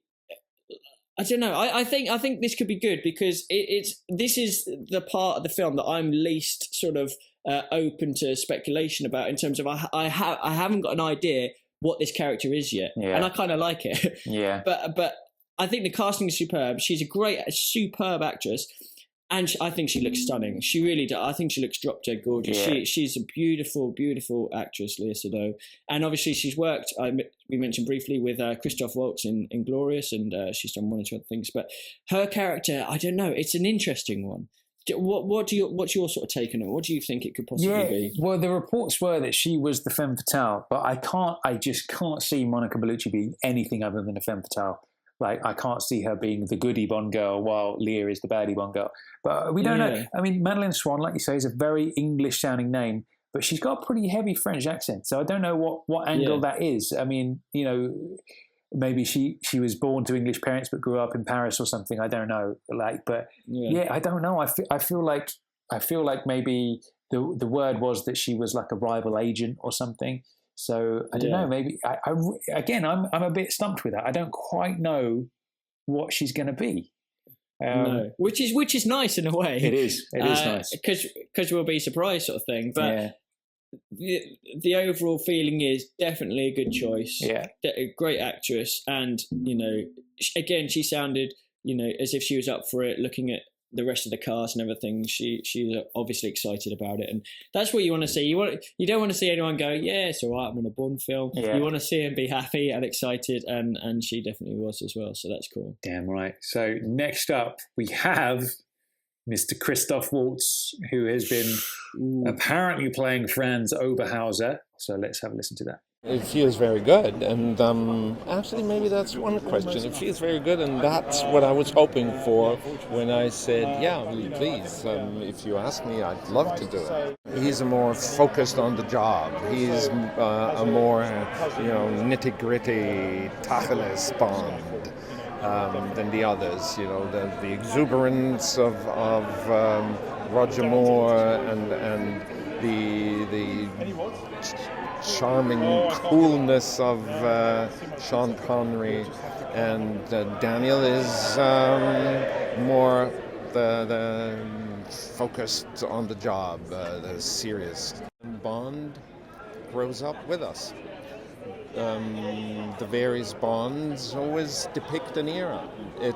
You could write a cultural history of the Western world along the development of the Bonds. It's really part of. It's much more than just a movie and a series, apart from the fact that this is going to be the 24th one. It's history, mythology, everything, culture. It's fabulous. So there's Christoph. Now, again, not giving us a lot to go on there, but what I will say is we've got even more interview audio and footage, which we're going to play out at the end of the episode. It goes on for quite a while, so rather than play it in the middle of the episode, there's plenty more to listen to at the end of Christoph talking about his role. So there is that. Now, obviously, he's just, again, talking about Bond culturally and how everybody loves him and all that kind of stuff. But one thing I notice is when I look at this man talking, he's just got a vibe about him. And do you know who he reminds me of? He's got like almost like a Christopher Walken kind of like thing about him, you know? Do you know what I mean? I feel like he's almost cut from a similar cloth as Christopher Walken. So yeah, I mean, as we've already mentioned in this episode, inspired casting. Can't wait to see what they do with him. Quite how that's going to play out, I don't know. But what do you think?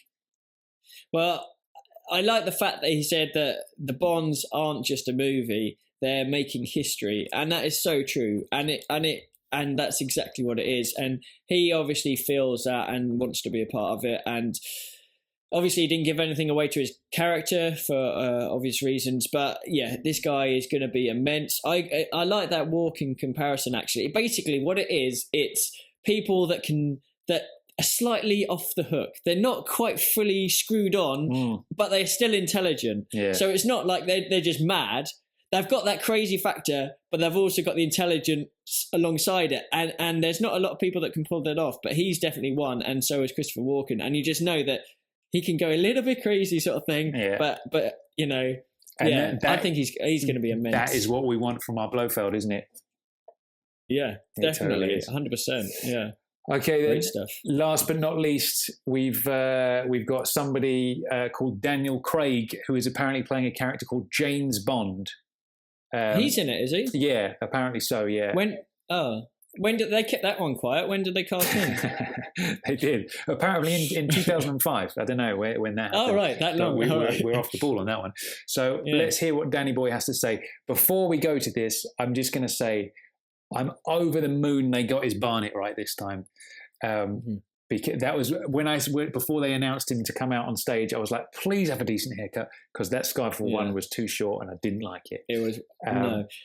Well, I have to completely back that up.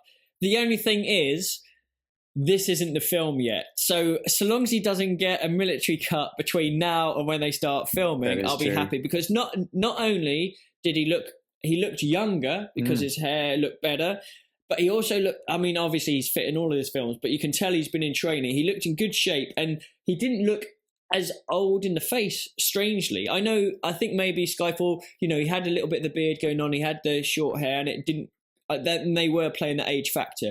But the way he looked at the sort of photo call thing, I was really happy with that. And hopefully they sort of, don't give him a haircut and just and keep him on that sort of. I thought that my thought was, man, he looks younger now than he did in Skyfall. Like the one thing I think is that the famous silver scene where he does the introduction, the long shot of him walking down, Bond's tied in the chair.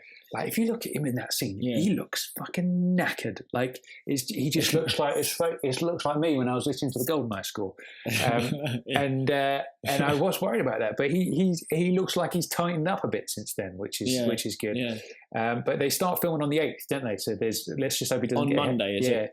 So let's hope that he doesn't have another haircut before then. He looks pretty trim and fresh, so I imagine it's just been done. So let's listen to what Danny Boy has to say. We've spent 2 years getting this together, and there's been so much hard work and effort. And so today just signifies the beginning, and that's just very exciting. He's the only guy for the job, and he did such a wonderful job of Skyfall, and it came down to doing the next one, and it just seemed to be the obvious choice. It is the most exciting part of this movie, really. Or one of the most exciting parts of this movie is that we've got the chance to use that organisation and all that brings with it. Not only have we got Ben and Naomi back, and obviously Rafe and Rory, but somehow we've managed to attract some more amazing people. I don't know how we do it, but they seem to want to come and get involved with the madness, which is just all our gain. It's great. I haven't wrecked this one yet, but I will. Okay, so that's Danny Boy talking about everything from the movie to the car, which I like his comment at the end where he says he hasn't wrecked it yet, but he's gonna. And basically, again, not giving us a lot of to kind of lock in with there, but obviously he mentioned Spectre there and bringing back that organisation. So I mean, the dude looks great. I feel like he actually said in another interview as well that he feels the script of Spectre is better than what they had for Skyfall. So of course they always have to say things like that. Yeah. But I'm in this case I'm choosing to believe him. Yeah, so am I. Well, he said 2 years in the making, and I think obviously they were waiting for Mendes while he was doing his theatre, Charlie and the Chocolate Factory, and maybe that was actually the godsend behind it, because it gives it more time to write the script. They weren't in a rush like they were on Quantum. Mendes is back. The cast are happy. The crew is happy. They've made the script as tight as they can. And maybe that is is all meant to happen to make this film as good as it was. I tell you what though, I just love the sound of Daniel Craig's voice. It just sounds like it's like it just sounds so cool. Do you know what? When they announced him as Bond back in 2005, I remember being like, "No, he's got blonde hair," and doing all that ridiculous shit that so many of us did. Like, who is this dude? But then as soon as he opened his mouth, I was like, "Man, that's a voice! Like he's got a commanding voice." And Definitely. It's good. He's got a good old voice for Bond. That guy. I'm a big fan. Yeah, definitely. So that's the cast, the primary cast, and what they've had to say about this about the latest event. Something we haven't really touched upon yet is the new car, the Aston Martin DB10. Now, it is a beautiful looking beast, isn't it? It certainly is. I've put my name down on the order list, so I've only gotten to 2035 before I can get one and afford to pay for one. Nice. I probably don't think I'll ever be able to do that. No, but no, it was, I mean, it's a beautiful car. Obviously, Aston again, DB10, nice link. We've had the DB5, the DBS, and so on. So I'm glad they've gone for that. It looked the beast. It looked really like it's got a really nice side-on profile, but then a lot of Astons look pretty decent anyway. But and the fact that we know, because when Mendes said, okay, so you're going to see what it can do. Did he mean performance-wise? So did he mean, AKA quantum car chase? You can see how good this car is, or did he mean, well, hang on a minute, we've got fling out spikes behind the indicator lights. We've got, whatever else here, there, and everywhere, grappling hooks and what have you out the vents or something. So it'll be interesting to see how it's used. But I mean, it looks amazing, and you can definitely see Craig sitting behind the wheel like he was in the DBS, behind the DB10, and just like having a bit of fun and stuff. I feel with how many times they've mentioned about bringing back classical elements into Bond films, I feel like we're going to get a proper Bond-mobile. It's going to be revolving number plates, ejector seats, the whole lot. I reckon we're going to get this time out of that car. But yeah, it'd be nice because we haven't had one of those for a long time. No, really, we haven't. I know, he had the Vanquish and Die Another Day, but for me that wasn't. Less said about that, the better, to be honest. Yeah. Obviously, the Living Daylights had a brilliant Aston. Has there been? I mean, you had the BMs throughout the Brosnans, and they weren't all that really. Brosnan didn't really. I suppose the only sort of featured car chase, aside from the unmentionable one, is the car park car chase in Tomorrow Never Dies. Yeah, which is the best. Yeah, I thought that was the best Brosnan car chase. That one. That was like an interesting twist on the car chase. I think that was cool. But it was a family. It was a family car. It wasn't a cool car, though. As opposed, no, definitely not. I'm looking forward to seeing how this happened. Yeah, absolutely. So that's the official word. So we turned it out to our listeners to hear what everybody thinks about Spectre so far. So we've got a good few voicemails from everybody, which we're going to play through for you now. So the first one we've got is from JBR listener David Topham. So let's see what good old David from Down Under has to say about Spectre. Hey guys, it's David Topham from Melbourne, Australia. Cannot believe how good that title is. It's absolutely brilliant. The motion poster, the gunshot that turns into the Spectre logo, absolutely fantastic. And oh my god, Christoph Waltz looks brilliant. Daniel Craig's hair is the perfect length for James Bond. Andrew Scott, he can only be a bad guy. Absolutely brilliant. Very excited. Okay, so David, thanks for your message. I feel pretty much exactly the same as you. One of my biggest worries was Daniel's hair length, believe it or not. I mean, that's a geeky fucking statement that I've just come out with there, isn't it? Worrying about how long Daniel's hair is. But I do feel it really does matter. Yeah. So yeah, I think, again, I agree with absolutely everything you said. Everything matters. Everything matters. No matter how small it is, it all matters because it all contributes to the finished article. And that is not a small thing. I think you want Bond to look right, and when they had the photo call, he looked right. So yeah, same, not exactly the same as David said. We're proper happy with that. Absolutely. Stuff. So next up, we have good old Jack Lugo and his thoughts. So let's have a listen to him.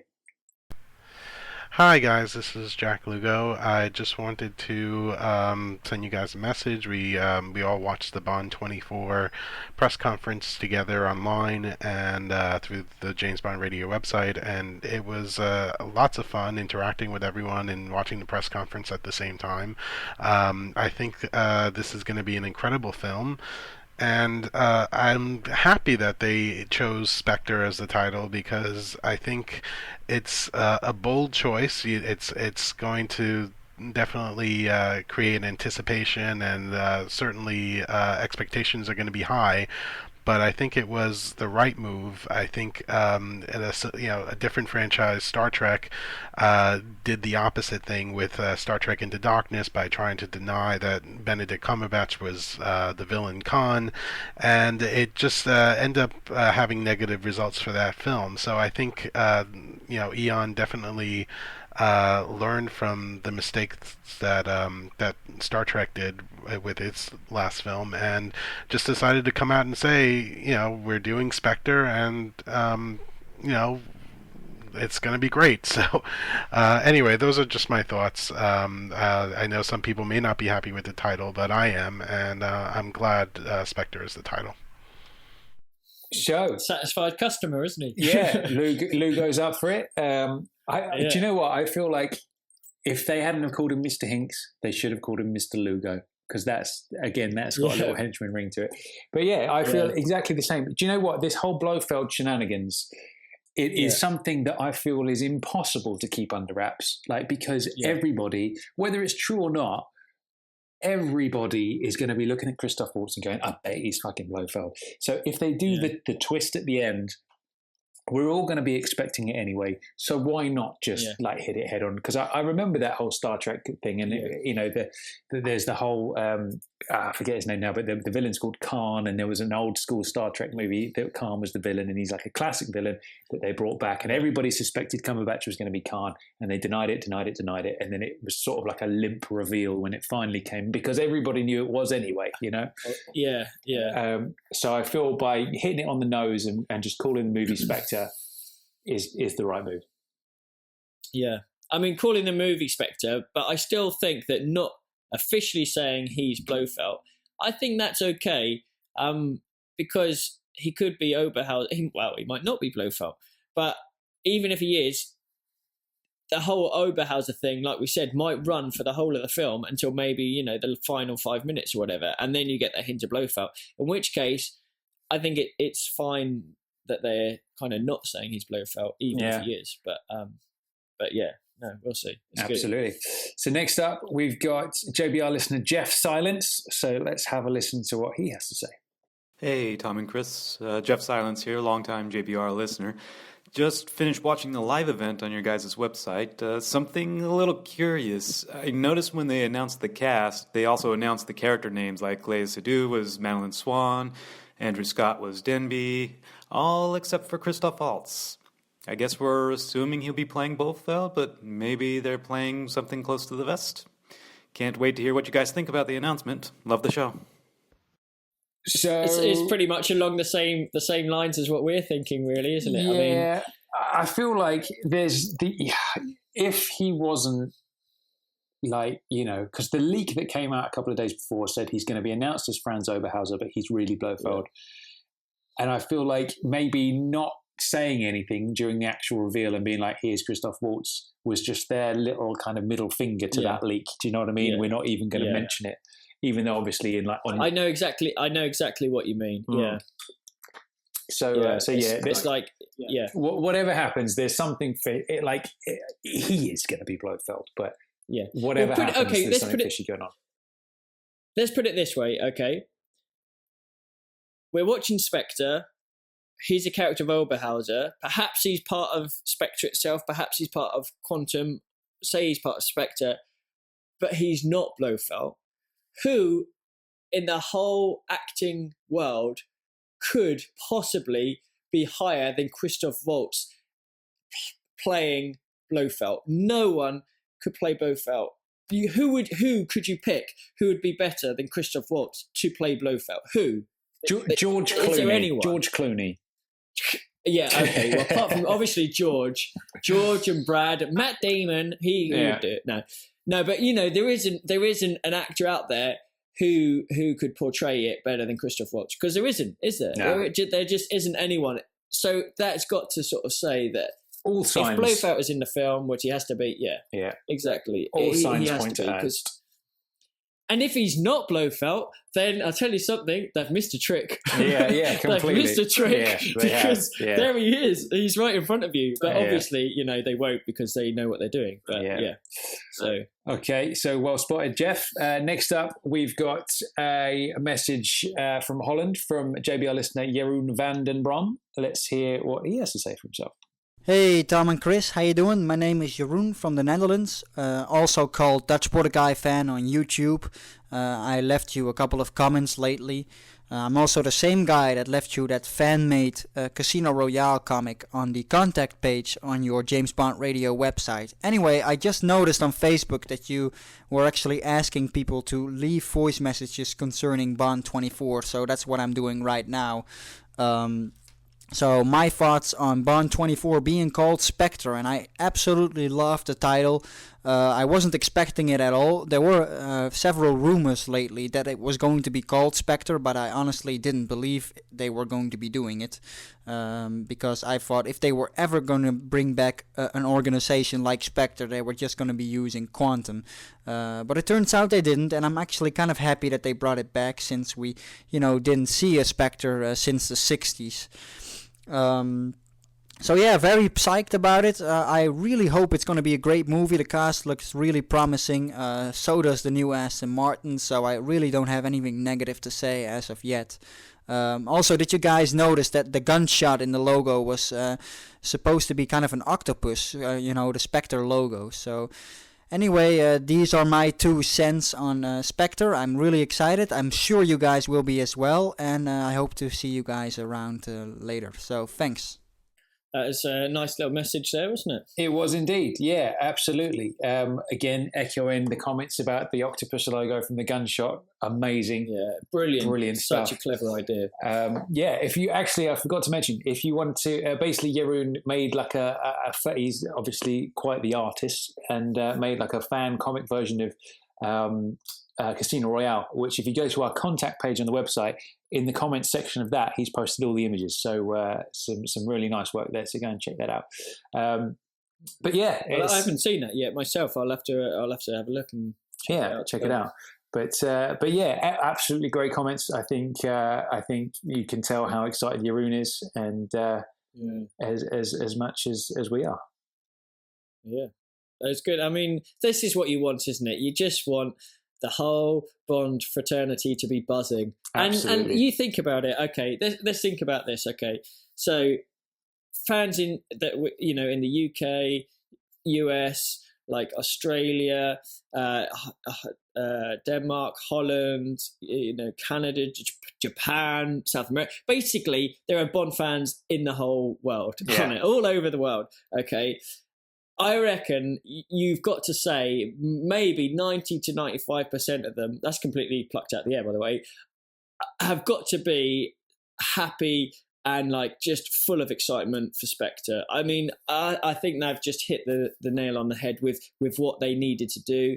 And I don't think there's too many disappointed Bond fans out there. Out of everybody, I know of one, and we're going to play his thoughts in a little while. So far, reactions have been overwhelmingly positive. There's only one person I know who wasn't that chuffed, but we'll get to that in a second. So next up, we've got a message from Sean O'Hare. So let's have a listen to that. Well, guys, how's it going? Sean O'Hare here. Just have to say, buzzing with a new Bond film, the title is Spectre. I think the cast is great as well too, and the new Bond car, the Aston Martin DB10, is amazing. I just can't wait. Spectre's back. Blofeld's going to be here. It's amazing, brilliant.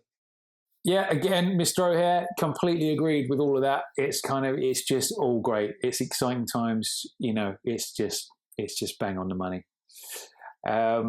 Next up, we've got good old Simon Woolley. He's gone and piped up with some thoughts. Let's listen to the man with the golden voice, Simon Woolley. Hi fellas, Simon Woolley here, somewhat inevitably. Absolutely awesome little 5 minutes, great fun joining you for the webcast. Wicked car, perfectly adequate title, don't really care as long as we've got some Blofeld. Epic! Come on! Would you say he's slightly happy with the proceedings? Yeah, he describes it as a perfectly adequate title, which I think is a slightly unusual way of describing it. But I can see how people might be slightly, despite what the title means, I can see how they might be slightly underwhelmed by it because it's just like, it's just Spectre. I don't give a shit. As soon as I saw that word, I shit my pants, as we discovered earlier. Yeah. Well, I think the thing is, it's going to be like Skyfall. Obviously, people are going to say, "Oh, that was a one word, started with an S or whatever." I mean, that's got nothing to do with it. That for me, that's nothing to do with it. I think there was an opportunity to perhaps lay a title around the whole Spectre idea, which they haven't gone for, which is fine. But I definitely think, as a title, like Skyfall, like probably pretty much most of them, it will grow. Anyone who is underwhelmed at the moment, who isn't sure about it, give it a few weeks or a couple of months, and I'm sure it will be different. I'm sure it'll be like, yes, this is happening, this is Spectre, and I'm sure that'll be the case for everyone. Yeah, the thing is with this kind of thing is when you have such a long-running series of classic titles, anything new is always going to be a little bit jarring, isn't it? You can be like, shit, does that fit in with the rest of the series? I don't know. And it's going to take its time. But ultimately, as it forms and after we watch the movie and it becomes what it is, a part of the Bond series, then it will just become that. Do you know what I mean? Yeah. Anything new, it's like when your favourite band releases a new album and you're like, I'm not sure if I like that yet. Do you know what I mean? I'm not sure if I like this one. And then as you get used to it, it just becomes another part of their catalogue. Just imagine us now, 5 years, 10 years' time, looking back and talking about Spectre, saying, oh, what a fucking awesome film that was. One of the best films, top 5, easily. Yeah. Let's hope we're saying that, and I'm sure we will be. And, absolutely. All the signs. Okay, so now on to the final message from good old Matthew Grice, who you may remember from our previous episode where you interviewed him about the Steve Cole Young Bond event and the For Your Ears Only page. Now, Matthew's not happy. He's not happy. So before we discuss his thoughts, let's have a listen to what Matthew has to say. Right. Today's December the 4th, and on the calendar for the biggest Bond fans, it's been quite an exciting day because the title of Bond 24 has been revealed. Spectre. Now, whilst my other half think it's a fantastic title and a beautiful title, yes, it's a great name, but quite frankly, the title has ruined Bond 24 for me. Give me one good reason why I should go to the cinema and be surprised. Because Spectre is, yes, a criminal organisation led by Blofeld. Now, Blofeld and Spectre was the organisation from the Connery era, from the 60s. And yes, all Bond fans, including myself, have been wanting that organisation and Blofeld to come back. And now Craig has rebooted the series, they can do that, and I haven't got a problem with that. But surely, Eon Productions could have introduced Spectre and Blofeld more subtle. Instead of having the title Spectre, which is chucking it in your face, that's ruining it. Right? Say, for example, if the film was called Rosico or the Hilbrand Rarity, I would be absolutely thrilled to bits because it's a Fleming title. And say, for example, in the film you would have had Christoph Waltz character Uberhauser, or whatever his name is, and at the very end scene, or towards the end, he reveals that he's actually Ernest Stavro Blofeld. Surely, just surely, that would have been the biggest twist in cinema history since Darth Vader had announced that he was Luke Skywalker's father. Right? The old cinema would have been, oh my God, Blofeld's back. and then that would have just led perfectly to Bond 25, which could have been called Spectre. But for me, yes, I'm sure the title will grow on me, and I'm sure the film will be fantastic, and as a Bond fan, of course I'll go and see it, because, you know, I'm a fucking Bond fan. But, for me, Spectre is just, you know, just ruined it. You know, to me, it could have been introduced a bit more subtle. You know, why couldn't the organisation Quantum that was seen in Casino Royale and Quantum of Solace, why could that not be merged into Spectre?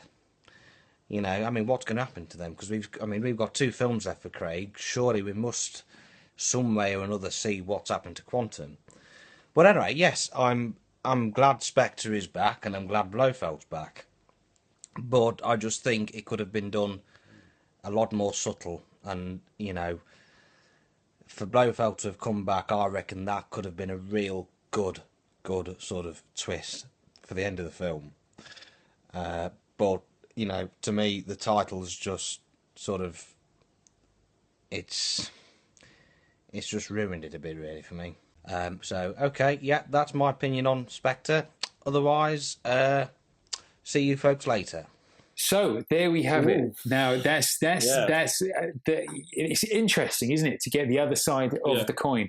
Yeah. Now, my opinion on this is that, okay, he referenced the whole Darth Vader being Luke Skywalker's father and that twist. Yeah. I don't think in this day and age you can keep something like that under wraps.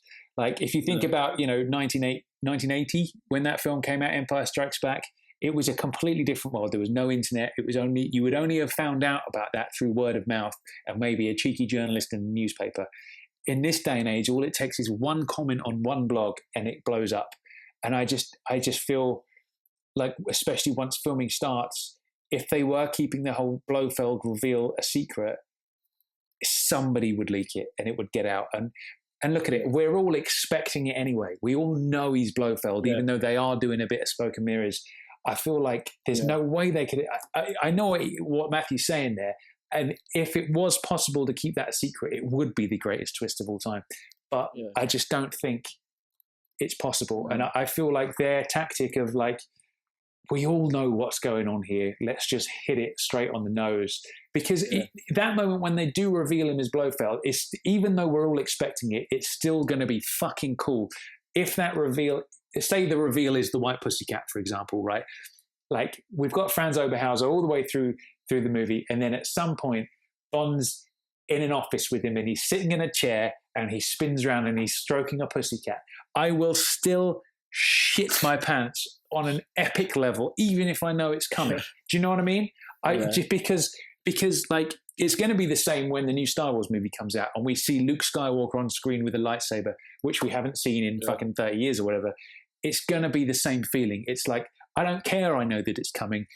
Once I see it on the screen, you know, I'm going to need those seats either side of me to be empty, because there will be an animal display of primal urges that I just won't be able to control. Well, I'm going to stock you up with some Imodium before that happens. Hopefully that might help a little bit. Thanks, man. I will need it. No, yeah. I think there are 2 points kind of that he's going for. The one which you've kind of just gone through is the whole can we keep a secret thing, and I agree with you. This day, well, as soon as we heard the news that the rights of Spectre and Blofeld were bought by Eon, every single Bond film following that, you'd think, oh, are they going to bring it back? Are they going to bring it back? Are they going to bring it back?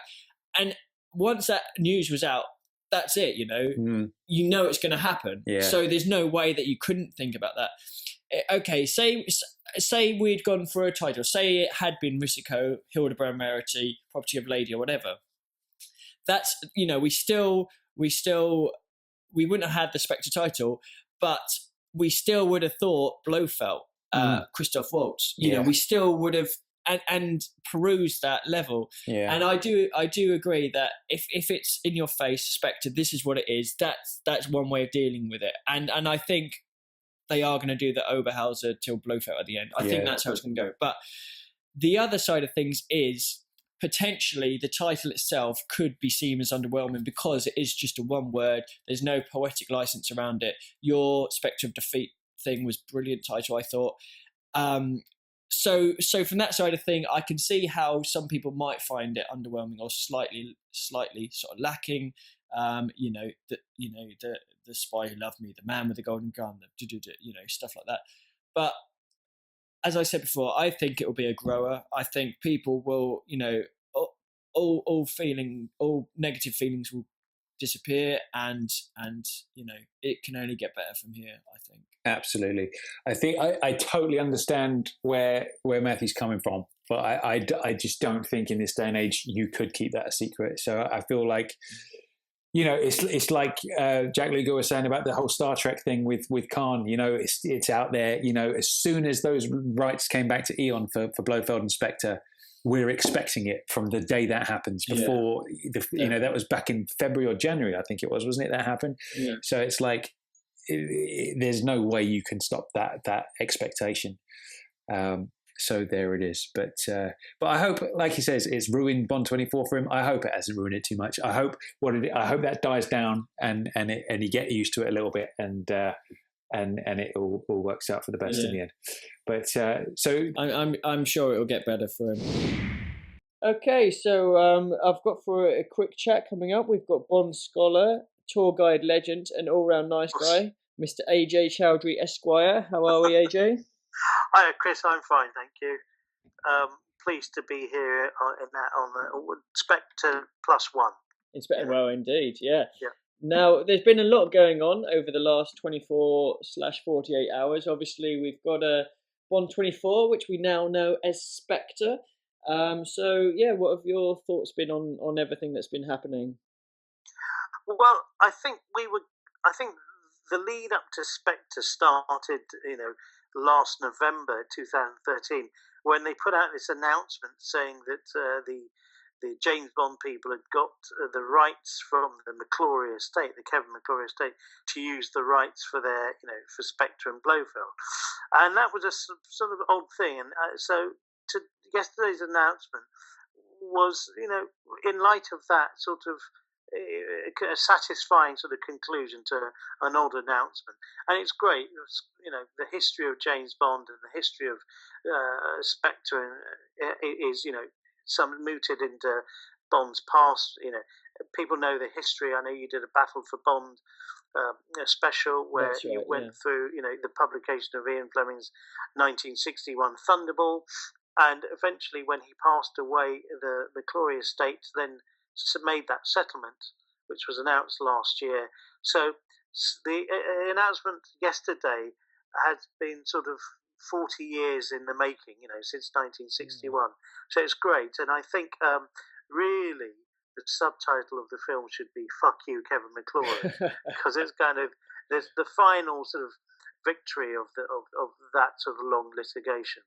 Of course, we don't know really what the new movie will be about, and Christoph Waltz is playing a character called Oberhauser, nothing to do with Blofeld whatsoever. Well, if he's called Oberhauser, surely that's his character. Obviously, he wouldn't be anyone else, would he? Yes, surely he wouldn't be anyone. Absolutely nothing to do with Blofeld whatsoever. Nothing to see here. Move on. Exactly. Yeah. I mean, that's another clever thing. Oberhauser, people remember, was the character from the short story Octopussy, published posthumously in 1966, and he was the person who taught Bond how to ski, and was a father figure, as Bond poignantly says, at a time when he happened to need one, having been recently orphaned. So, and the Austrian scenes that Spectre is going to be set in are meant to be Kitzbühel, the Austrian town where Bond spent a lot of his fictional childhood, and where Ian Fleming spent a lot of fictional childhood. He was described as clambering up the rocks like a mountain chamois. so there's a kind of, again, it's an example of the writers, again, John Logan, Robert Wade, Neil Purvis, and Jez Butterworth, mining sort of unused story elements from Ian Fleming, which is nice. It sort of gives it a kind of continuity. Well, that's what we love. We love anything Fleming related, and there will still be stuff out there. There's still stuff out there now, and there will be for the forthcoming years. But there's a lot potentially that we could get with this. Obviously, we mentioned Oberhauser. Now, the character in the book was Hans Oberhauser, who was the sort of father figure you mentioned who helped Bond ski. And now the character that Christoph Waltz is playing is Franz Oberhauser, potentially his son, or as we pretty much think it's his son. So it could be that potentially he was a friend of James when James was growing up learning to ski, or or possibly even a rival. Who knows? But there's a lot of sort of material that could be used in terms of looking at Bond's past, I think, here. Well, listeners, as you may know, Chris is a very talented screenwriter himself. That's why he's getting creative now. I would say have Ray Charlie Higson of you, but these days I've got to say have Ray Steve Cole of you, delving into young Bond. Yeah, I mean, I think those things could well be there. That's the fun part of speculation. I have a feeling, we'll delve deep, and the story hints we've been given refer to elements of Bond's past, and I think Christoph Waltz can play that Austrian character very well. I think the casting of Christoph Waltz is very good. It follows on from that tradition of getting really top-notch European actors. And Mads Mikkelsen, Le Chiffre, was Danish, Mathieu Amalric was French, Dominic Green, and Javier Bardem's wonderful Raul Silva, aka Tiago Rodriguez, was Spanish. And I think Christoph Waltz is very much part of that. This, of course, is not Waltz's first brush with Fleming. Oh. He previously played a German spy in Anglia TV's 1989 biopic of Ian Fleming titled Goldeneye, which starred Charles Dance as the author and was directed by Don Boyd. Charles Dance, will remember, played Klaus, the bit part villain in For Your Eyes Only. So there's a kind of, again, a symmetry of a nice link on villainy there. Yeah. How little did he know back then that he was going to one day be Oberhauser / So, yeah. He knew it because he wrote it in his school exercise book. He said, that's what I'm going to be, and he drew a heart around it as well. Nice. Wow. And a dagger through the heart in a Richard Chopping style. Yeah, that's allegedly. That's what I read on some forum somewhere, so it must be true. It must be true in that case. Yeah. So the thing that got everyone talking, obviously, was the reveal of the title. We know it's now called Spectre, and it had a fantastic sort of logo. It had the idea of the gunshot and the octopus. And what did you think when you first saw that? What did you think? When I first saw the reveal of the Spectre logo in that kind of alien movie font that sort of revealed itself as on that digital screen, the bullet shot and the clever octopus logo, and the bullet shot you reminded me, Chris, was sort of reminiscent of the Majesty's Secret Service bullet through the glass thing for Tracy. Although the question is, does Daniel Craig's Bond, was he married to Tracy? So it's a little bit meta. Yeah. I loved it. I thought it was so beautifully, so well acted, so well done. I thought Sam Mendes was a great compare of the thing, really dramatic. It worked very visually, and it was a really nice throwback. Clever. It shows why the people doing that stuff are professionals. I mean, I see a lot of fan art, and it's great, but this trumps everything there is, and I thought it was just really very postmodern, very clever. Those that knew, those that understood, great. But for most people, not Bond watchers, civilians, yes, normal folk, yes, not from the Shires, they won't have a clue. It will be mystery and intrigue for them. But I thought it was really well handled. I was incredibly excited. Well, the same here, and I think the same with pretty much nearly everyone that saw it. I think the thing is that you look, obviously the title itself has got so many connotations behind it. We know what's happening now. We know Spectre's in it. If there's Spectre, there has to be a Blofeld.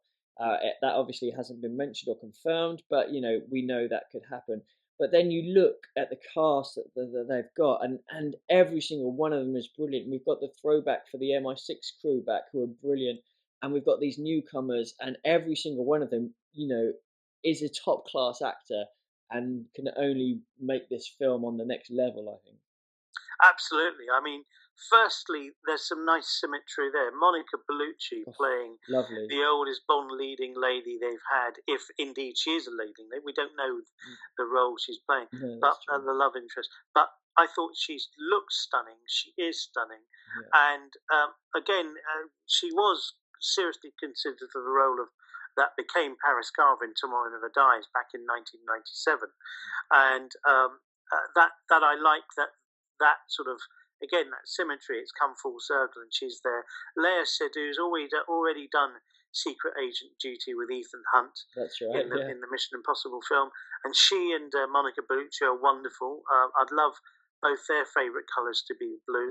That would be a scene worth seeing, definitely. Yeah, and Dave Bautista is terrific in one of my favourite films of the year, Guardians of the Galaxy, where he played Drax. No relation. Is now playing what they call the physical heavy now, don't they, Mr. Hinx? That's it. I think I like those traditional elements. I think while Skyfall set up all these things, Q, Moneypenny, and that, I think the way the modern Bonds are being done, I think they'll still tinker with it. I don't think we'll get a straight up, standard issue adventure. They'll have nuance, they'll have pith, they'll have lovely sort of artful moments, which I like. It's a progression. I love the way they've taken the formula of old and progressed it, and that's what's happened with all Daniel Craig's films. They're not as formulaic. They're their own individual beasts. They harken back to the first three Bond films before the kind of the lava of creativity cooled to the crust of formula, and that's what I like with these films. Well, there's a lot to sort of look forward to, and what did you think of? Obviously, that we had a character there, Denby, played by Andrew Scott from Sherlock. Now, there is mention in the sort of synopsis of the film that there is sort of political unrest, as it were, within MI6. Now, obviously, this guy is new to the MI6 family. What do you think his character might bring to proceedings? Well, I think his character will bring to proceedings the new guy at MI6 or in the Whitehall settlement. I think he'll bring political unrest. Well, there we go. And I have mean, the oddest feeling he'll bring political unrest, whatever that means. I think they've tried to do it. One of the films I really liked, which no one else likes, is Quantum of Solace, where they do have sort of a sense that there's a little bit of intrigue there. You've got Tim Pigott-Smith playing a foreign secretary who's sort of saying, look, we don't ask too many questions. We've got Quantum pursuing, having kind of permeated to the highest levels of the British government. I like those sort of bits of intrigue. I think that will continue here. Skyfall had a lot of that with Helen McCrory and the Inquiry. So I like those little rivulets. And of course, when you've got Ralph Fiennes and Ben Whishaw and Naomie Harris as the MI6 crowd, I think you can do with them. You can have a nice sort of dramatic moment with them. So I think that obviously is where they're going if that's what they've revealed, and he's the new guy. Yeah, I think so. There's a lot to look forward to with that side of things. Did you have an opinion on the new set of wheels on the DB10? The Aston Martin DB10, Bond's new car inspector, looks absolutely, and this is a technical term, amazeballs. I like it. And one of the chief pleasures yesterday was reading the feed on James Bond radio, because it was absolutely hilarious. And your comments in particular, I urge everyone to read Chris Wright's comments or James Bond radio's comments about it, because I second that emotion. Yeah, that car looks amazing. I love the fact he's back in Aston Martins, and they've got a new Aston Martin, the DB10. I want one, please. One for show, one for go. What happened yesterday was like the first window being opened on a Bond advent calendar. And we're going to open many more windows over the next 10 months, and Christmas Day will be the premiere, or the day we see this movie in November 2015. Christmas will come early, and all those little moments that we Bond fans will be speculating who's going to do the song. The teaser trailer will be pulled apart, the first poster will be pulled apart, then all these things in the run up to it. So this is our first calendar being opened, our first window being opened. Well, I can't wait to open all the rest of them. Yeah, definitely. Well, there was one thing which, when I was watching it, which made me really sort of happy in a way, was Daniel Craig himself. Actually, he came on. He looked sort of fresh, vibrant. He had a bit longer hair, which I liked. You know, he wasn't sort of in his dapper fine dresses, but he looked ready. He looked great. I don't know. What did you notice anything like that? It was yesterday was a very cold day, and he looked very sensibly dressed. Yeah, and very smartly dressed. First day of school, I think. I think Daniel Craig looks great. He's I think he's the Bond of the generation, and I think also they don't necessarily want to reveal all the fancy costumes on this thing. They were there for a read through. Remember, they are working. So it was great. I've got no real opinion about how he was particularly dressed. I did think Andrew Scott was particularly nattily dressed in that kind of beige blazer thing. But yeah, I thought they were all good. And Daniel Craig tends to kind of look good in whatever he wears. I know he likes a good piece of clothing. So yeah. That you do. There must be a little bit of jealousy. There certainly is from my side to someone like Daniel who just looks good in no matter what he wears. I think Sean had that as well, and one or two of the others. I think that's pretty much a prerequisite of Bond. You can stick them in whatever, and they still look cool. And yeah, absolutely. And that's the kind of thing about James Bond, that they make it look cool. The other thing about Daniel Craig and the other actors, if you interact with them, or if people see them, is that they have a certain inner presence. It's not really the clothes they wear. It's not at all there. Daniel Craig has an inner presence. He's got a coiled, tense quality to him. He's got those fantastic eyes, and he's got, there's a quality to the person. If you ever win a room with Sean Connery, Roger Moore, they've got a presence to them. Most movie stars do, I think. And maybe we project that on them, but Daniel Craig certainly has that. So I think that also helps. Without a doubt. And you can hopefully we'll see more of that within the film itself. I didn't actually hear a reason why, but do you know at all why Michael G. Wilson wasn't present at the time? I suppose he was busy on prep, maybe, but I wasn't sure. I think Michael G. Wilson wasn't there because he was probably trying to finish writing all the addresses for the Christmas card. And he wanted to get them in early because he could only use a second-class stamp. And he would still get it on time. I think that was a very important reason why Michael It's a budget-saving act for the production budget, I'd imagine. I think so, and I think it's a very important thing because they're shooting on the 007 stage where Sam Mendes says, budgets go to die, and I loved Barbara Broccoli's reaction when he said that. That was very funny. Yeah. And very apt as well, I think. And very apt, exactly. And I think I recall you mentioning it to me as well, that the stage, obviously 007 stage, where it was the same day and month of the year when it was last opened? The 007 stage was first opened in 1976 on the 5th of December. So that was the first original stage, wasn't it? That was the original stage. And then, of course, and yesterday was the launch of this film, and I thought that was a nice touch. But this, of course, is the third 007 stage. In fact, this is the Albert R. Broccoli 007 stage, because as we know, the previous two burnt down, but there we go. One of them was for the film Legend, wasn't it? That's when it burnt down, yes, in 1984. So in the when there was 007 stage number 2, was that just called 007 stage, or was that called Albert R. Broccoli 007 stage as well? I believe that was called the Albert R. Broccoli 007 stage. So we're on it was actually built very quickly after Legend, and it was I think it was opened in January 1985 when they were shooting A View to a Kill, and Roger Moore and Cubby Broccoli were there when it opened. Wow, that's great stuff.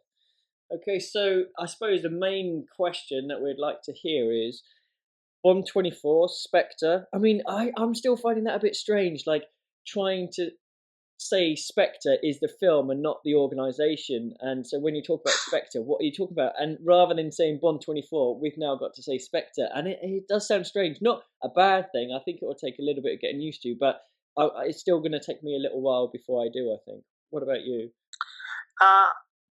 Is Spectre, when we refer to it, the name of the film or the name of the organisation? I think this is a problem only die-hard Bond fans are going to have. Yeah. I kind of like the word. As I've said before, it's a real reclamation after many years of not being able to have it. One of the great things about not having Spectre was it forced the producers to be more creative. Yeah. The older listeners will remember the James Bond role-playing games, which used all the old Bond films, and they were not allowed to use Spectre, or they didn't use Spectre in them. So they created a villainous organisation called Tarot. And they replaced all those Spectre elements in those games. So that was fun. Yeah, I think Spectre also can refer to, readers from Russia would love to remember, the decoding machine was called a Spector machine. Right. And Fleming also had the gangster villains in Diamonds Are Forever have a Wild West cowboy base called Spectreville. So it's a kind of a name that has been hovering around James Bond. I really like the name. Also, I have a think, if the story elements are true, it does refer to ghosts of Bond's past, and I think it seems to be doing something on multiple levels. I really like the title. Yeah, I'm not used to it being a title. I'm used to it being an organisation. But when you put the 007 logo, when the artist sings the song, in some grand fashion, I think we'll all be used to it. And, I think Spectre is, it won't be the Spectre of defeat, but it will be the Spectre of victory. Nice. I like it. Very good. So, okay, there was potentially a rumour which we think is pretty much true now, that obviously Jesper Christensen is back as Mr. White. Now, this leads us to a clear link here where we've got Quantum and we've got Spectre. Now, there could be several things here. We could have Quantum and Spectre as almost rival organisations, a bit like Spectre and the Union Corps from Majesty's, or perhaps Quantum is a sort of subsidiary of the Spectre organisation, or even one and the same thing. Obviously, they've got the same number of letters. So there's a lot of potential here, but there's got to be something around that, I think. With Mr. White, obviously Spectre, there has to be some sort of wrapping up of Quantum or something along those lines. What do you think about that? Well, I can actually give James Bond Radio a world exclusive here. Wow. I do know the connection between them.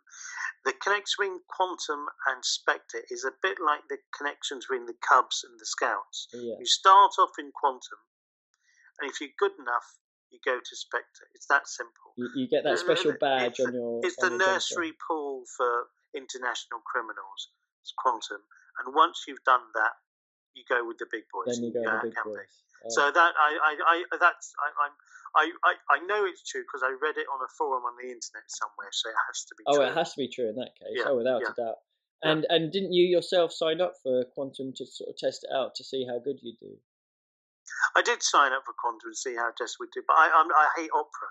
Well, there you go. See, that's what it is. That's the thing. Tosca's not for everyone. It's certainly not for me. No, definitely not.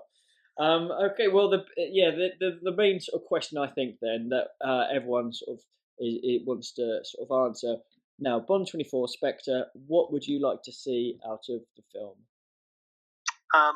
What I'd love to see in Spectre is something that Richard Maybaum, the veteran Bond writer, called a really good caper. What I really want is a coherent contemporary thriller, a coherent story. I think all the other action tropes and character tropes of Bond films are great, but I actually think what's underrated is they tell interesting stories. And what I really want for Spectre to be an interesting story. I don't mind about the car chases or the girls or the gadgets. All those will come, and I'm not going to speculate about that. I think they've already delivered a stunning cast, and the locations look amazing. Yeah. And it's interesting now going back to old Bond locations. Well, Tangier in Morocco was one, that's right, because they don't normally do that. Obviously, Mexico they filmed licensed, didn't they? Yeah. But yeah, no. And of course, this has to be a remake of The Living Daylights. They're filming in Austria and Morocco. Well, there you go. Yeah. Has to be. No, Morocco, Rome, and Tangier, and Austria, and Mexico are classic Bond locations. I'd love to see Mexico as Mexico. Yeah. I'd like them to shoot. They go to lots of places that are interesting. Like they've been to Spain a few times, and they never really shoot Spain as Spain, apart from a little bit in Bilbao. Yeah, that's right. Have you been to Spain?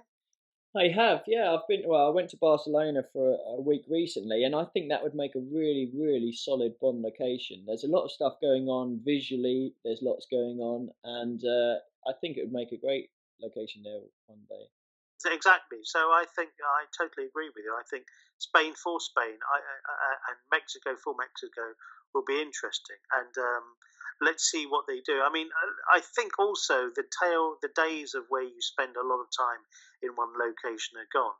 I think they just go for that set piece and they move on. But let's see. Yeah, we'll see. Well, it's been great chatting to you, AJ. It's good to have your 2 cents on everything. Thank you, Chris, and thank you, James, on radio. It's a hilarious listen, and well done to you and Tom. Oh, thanks again, and we'll be sure to get you on board in the future and get your thoughts as we hear more and more about Spectre and what we're coming to expect. Thank you so much. You're welcome. Cheers, AJ. Cheers. So that's it for the listener messages, and that's sort of pretty much it for the Spectre coverage for this episode. I don't know if we've really mentioned it so far yet throughout this, but I'm really fucking excited. How do you feel? I'm all right. You know, it's just a Bond film, really. Does it matter in the scheme of things? You know, is it affecting the world in any way? It's just a film. I tell you what, it's affecting my underpants right now. So that's enough for me. Absolutely. It's. I mean, it's epic. It's going to be brilliant. It's, you know, you couldn't have asked for more. And obviously, it's not going to be okay. This is the podcast on Spectre. Now we're not going to mention it until October next year. We're going to have lots of good stuff coming through between now and then. And it's all exciting. It's all pants wetting, as they say. There it is. So to round out today's episode, I suppose we should mention as soon as we finished editing and recording this episode, we're going to release it immediately. We're not waiting, obviously, till next Friday. So there'll obviously be a slightly bigger gap between episodes than usual. But hey ho, we'd rather get it out now than kind of wait while the going's good. So our first section to tail off the end of the episode is guess the music cue. So last podcast, we had quite a difficult music cue actually. For those who haven't had a chance to listen to it or who want to listen to it again, if we play it now and give people another chance to have a listen.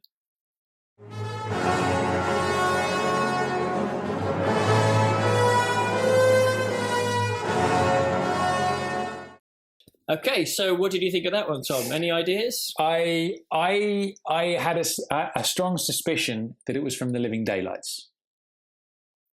Oh. Now, that's interesting because I did have a couple of people come back. One of them actually mentioned The Living Daylights. I had a couple mention one or two others, but it was a John Barry score, and it was from A View to a Kill. It's a horse chase segment in A View to a Kill. When Zorian and his cronies chasing him and Bond is on Inferno and he hops over the fence and he's going through the forest and he sees the roller coming along, which he thinks is Godfrey Tibbett, but it's actually Mayday in the driving seat. So it's just that little segment there, which is quite a good bit of powerful music. So do you know what I thought it was? I thought it was during the Afghanistan sequence at the end of Living Daylights. That was my guess. It feels the similar kind of vibe to it, that one. Yeah, it's got a same sort of definitely the same sort of feel to it. So it was A View to a Kill, the horse chase. So here is the new Guess the Music cue for this podcast, and check it out.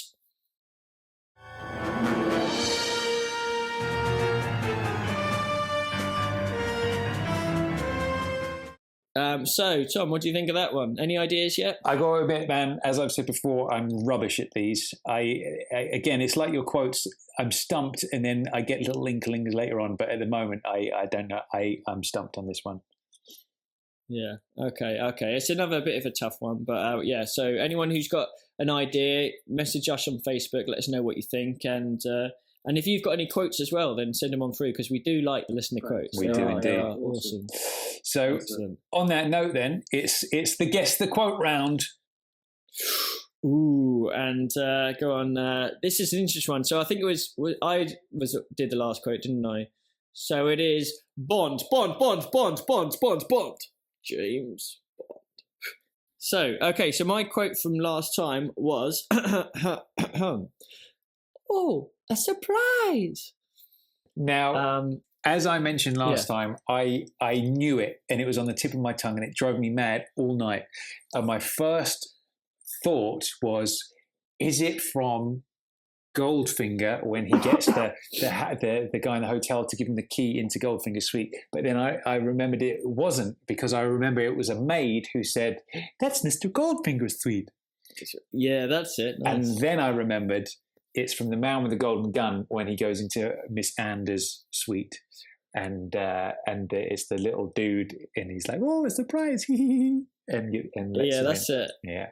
Excellent, nicely done. He's got the bottle of bubbly, but it's funny how the brain works, because straight away you've linked it to a hotel suite with someone letting someone in, and it is exactly the right thing, but obviously the different film. But it's funny how it works. But yeah, great stuff, man. Well done, got it right. Indeed. So I'm looking forward to your quote this week. What have we got? I've got one for you. Are you ready for it?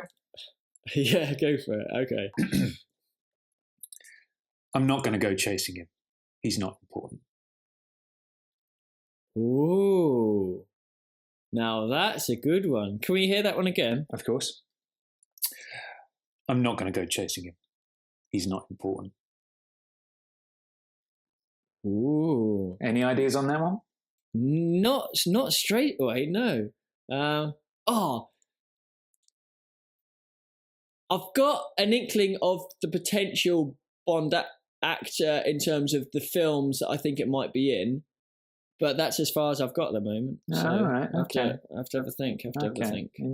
I think I can hear someone saying it, but I'm not sure if it's them or not. It's weird. Okay. So we'll see. But yeah, great quote. Have we got any JBR listener quotes for this podcast? We do indeed. So we have a quote from Nick Knight. Now this one is intriguing. Okay, so let's have a listen to this. Hello, this is Nick Knight. I live in London. I'm hoping to be the first person to send you a guess the quote from the actual location in which it was said in the film. So here I am, I'm standing in the right spot, and if I look over there, I can see someone who is actually in this scene. So if the performance is no good, at least the acoustics should be spot on. So here's the quote. 500 courtesies. There we are again. 500 courtesies. Here we are. Quite easy, I think. Bye. Well. What did you think of that then? So that's got me. Now, we've got some clues here, right? We've got some clues. Yeah. Now, he says he's in London and he's standing on the spot in which it was said. And if he looks over there, he can see someone who was actually in this scene. So that can't be a real person.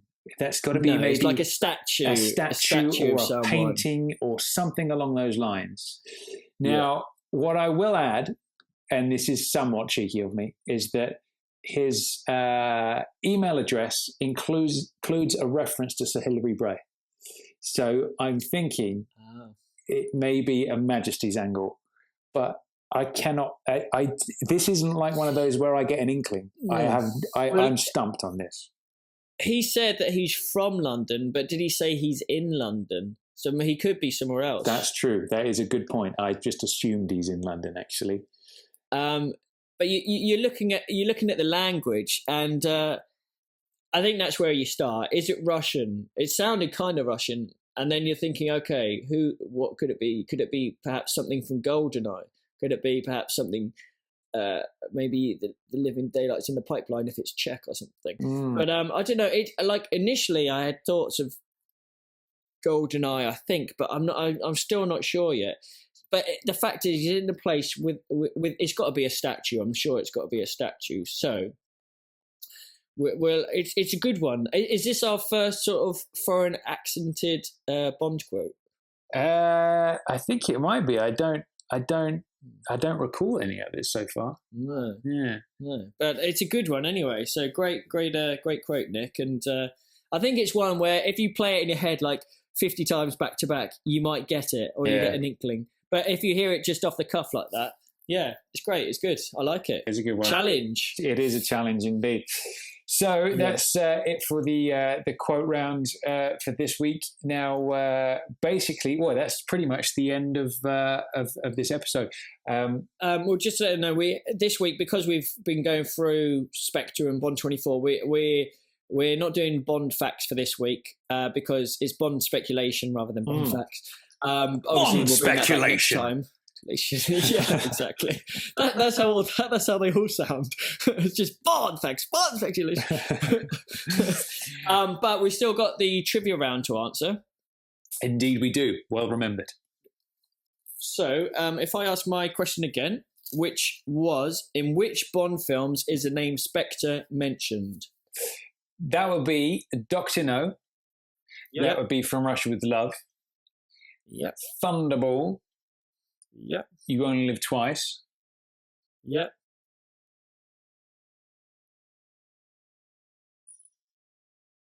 I've got a feeling it wasn't mentioned in Diamonds Are Forever, despite Blofeld being in it. Okay. And I've got a feeling it's not mentioned in Majesties either, even though Blofeld is in it. I've got a feeling it's mentioned when Bond's talking to Draco. I don't know. My gut feeling tells me it's not mentioned in Majesties, but I'm going to go with it that it is. That's it. That's my answer. Go on, lay do you on want to me. hear what they are? Yeah, go on. One of them's a bit cheating.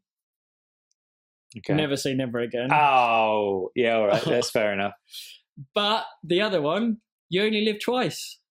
Did I not mention You Only Live Twice? What a dickhead. I meant to say You Only Live Twice. No. So of course it's You Only Live Twice. Yeah. That wasn't... yeah. Don't judge my Bond knowledge on that, because I meant to say it. No. I meant to say it and I just didn't. I forgot. But he does say it in Majesty. It is said in Majesties, Yeah. but not in Diamonds. So you were right on those. Okay. But yeah, Never Say Never was the cheating one. Cool. But, okay, so Nice. what was your trivia question again? My trivia question of the day was, in the novel Octopussy, the man who kills Hans Oberhauser is Major Dexter Smythe. How does Dexter Smythe meet his end? How does he die?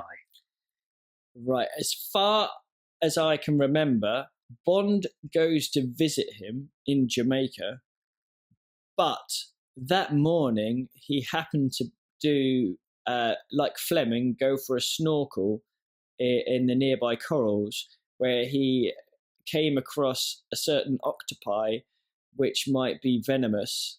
Now, I don't think this is right. Is that right? Did he die from poison from an octopus? Okay, so the answer is he goes for a snorkel and he ends up getting stung by the octopus, as he calls him, his little Octopussy. And in addition, he's kind of basically the tentacles of the octopus wrap around him and hold him under the water. So whether he was killed by the poison itself or whether it was a drowning due to be underneath isn't exactly clear. But that's how the story goes. That's a pretty vicious octopus, isn't it? If he's holding him underwater, like that's intent to murder. You could be done for like homicide or like more than manslaughter for that. So do you think that octopus works for Spectre? Maybe that's the octopus that's on the logo. Yeah, I think so. And do you know what else? Maybe in Spectre / Bond 24, Blofeld has got a load of octopi around the world that work for him. So that if there's a scene when Bond goes scuba diving, he gets chased by all these poisonous octopus. There you go. Octopi with laser beams attached to their head. Yeah. Okay. No. Oh, great. Good question. So it's as it's December, we're getting towards the festive season. So what we're going to do is our next episode is going to be out on Boxing Day, which if you're not in the British Isles, that means the day after Christmas Day, 26th of December. That's going to be our next episode. So there's obviously St. Stephen's Day in Ireland. Is that what it is? Thank you. I've learned something myself today. So obviously there's going to, as we've released this episode early, there's going to be a longer gap between the next one. But our next episode is going to be a special one. What's it going to be, Chris? Well, it might just be, I don't know, the ultimate James Bond Christmas Uber quiz, like the best James Bond quiz ever made. Damn right. What do you think? So, as you may know, if you go over to the website, you can sign up to take the ultimate Bond quiz. But this time, we're going to do the ultimate Christmas James Bond quiz. So it's like, you remember those compilation albums that was like, the best album ever, 2? It's going to be like that. So it's going to be a big old bumper Boxing Day Bond quiz. Can't think of any more B's. Yeah. So you've got to... No, but it sounded good. Yeah, you've got to go and revise because it's going to be a mammoth quiz that's going to test your Bond knowledge. Everything from the films, the actors, the books, the writers, every aspect of Bond we're going to test your knowledge on. And that's going to be our next episode. So that's going to be a nice, fun little Christmas activity for us all to take part in. How do you feel about that, Chris? I'm excited. Oh, I'm excited as well. I'm like, similarly, it's obviously we've got to come up with some ideas for this, and it will be nice just to sit down and see what we can come up with. But I'm sure it'll be great to see how everyone gets on, and maybe how are we going to do the same format as last time? You do one and I do one, and we take each other's. I think so. Yeah, I think yeah. It's fun when we do the quiz along with everybody. So I think that's the idea. Yeah. If you haven't taken our ultimate quiz yet, the idea is basically I would pose Chris 5 questions, and then you would pose me 5 questions, and then we go back and go through the answers. So I'm sure we'll stick to a similar format. Yeah, stick to that format, and we'll go through all the different aspects of Bond along the way. Which Indeed. is good. But in the meantime, we're to keep the festive spirit going. We're popping up some nice pictures of James Bond festive themed photos on our Facebook page each day. So that'll obviously keep people entertained, shall we say, until the release of the ultimate James Bond Christmas quiz ever. So it's almost like a James Bond advent calendar, isn't it, over on Facebook with it is. with that. So that's good. Yeah. So it's going to be kind of a little bit over 2 weeks. It's going to be nearly 3 weeks to the next episode, obviously, because we released this one early. But it gives you extra time to bone up on your Bondian knowledge for the mammoth quiz. So, and you and I are also going to be around, so it's not like you won't. We'll still be on Facebook and everything like that in the meantime, because there's a lot to talk about. Well, not no less than my trip to James Bond Island, which I'm going to in a couple of days. I was just about to say, is it? When is it? Saturday you're going, or like tomorrow, or the day after? I'm going to go on Sunday, so it's a couple of days from now. I'm going to go out, check out Bond Island, and I'm going to take my camera, take lots of video and photos and snaps. It's going to be a good day out.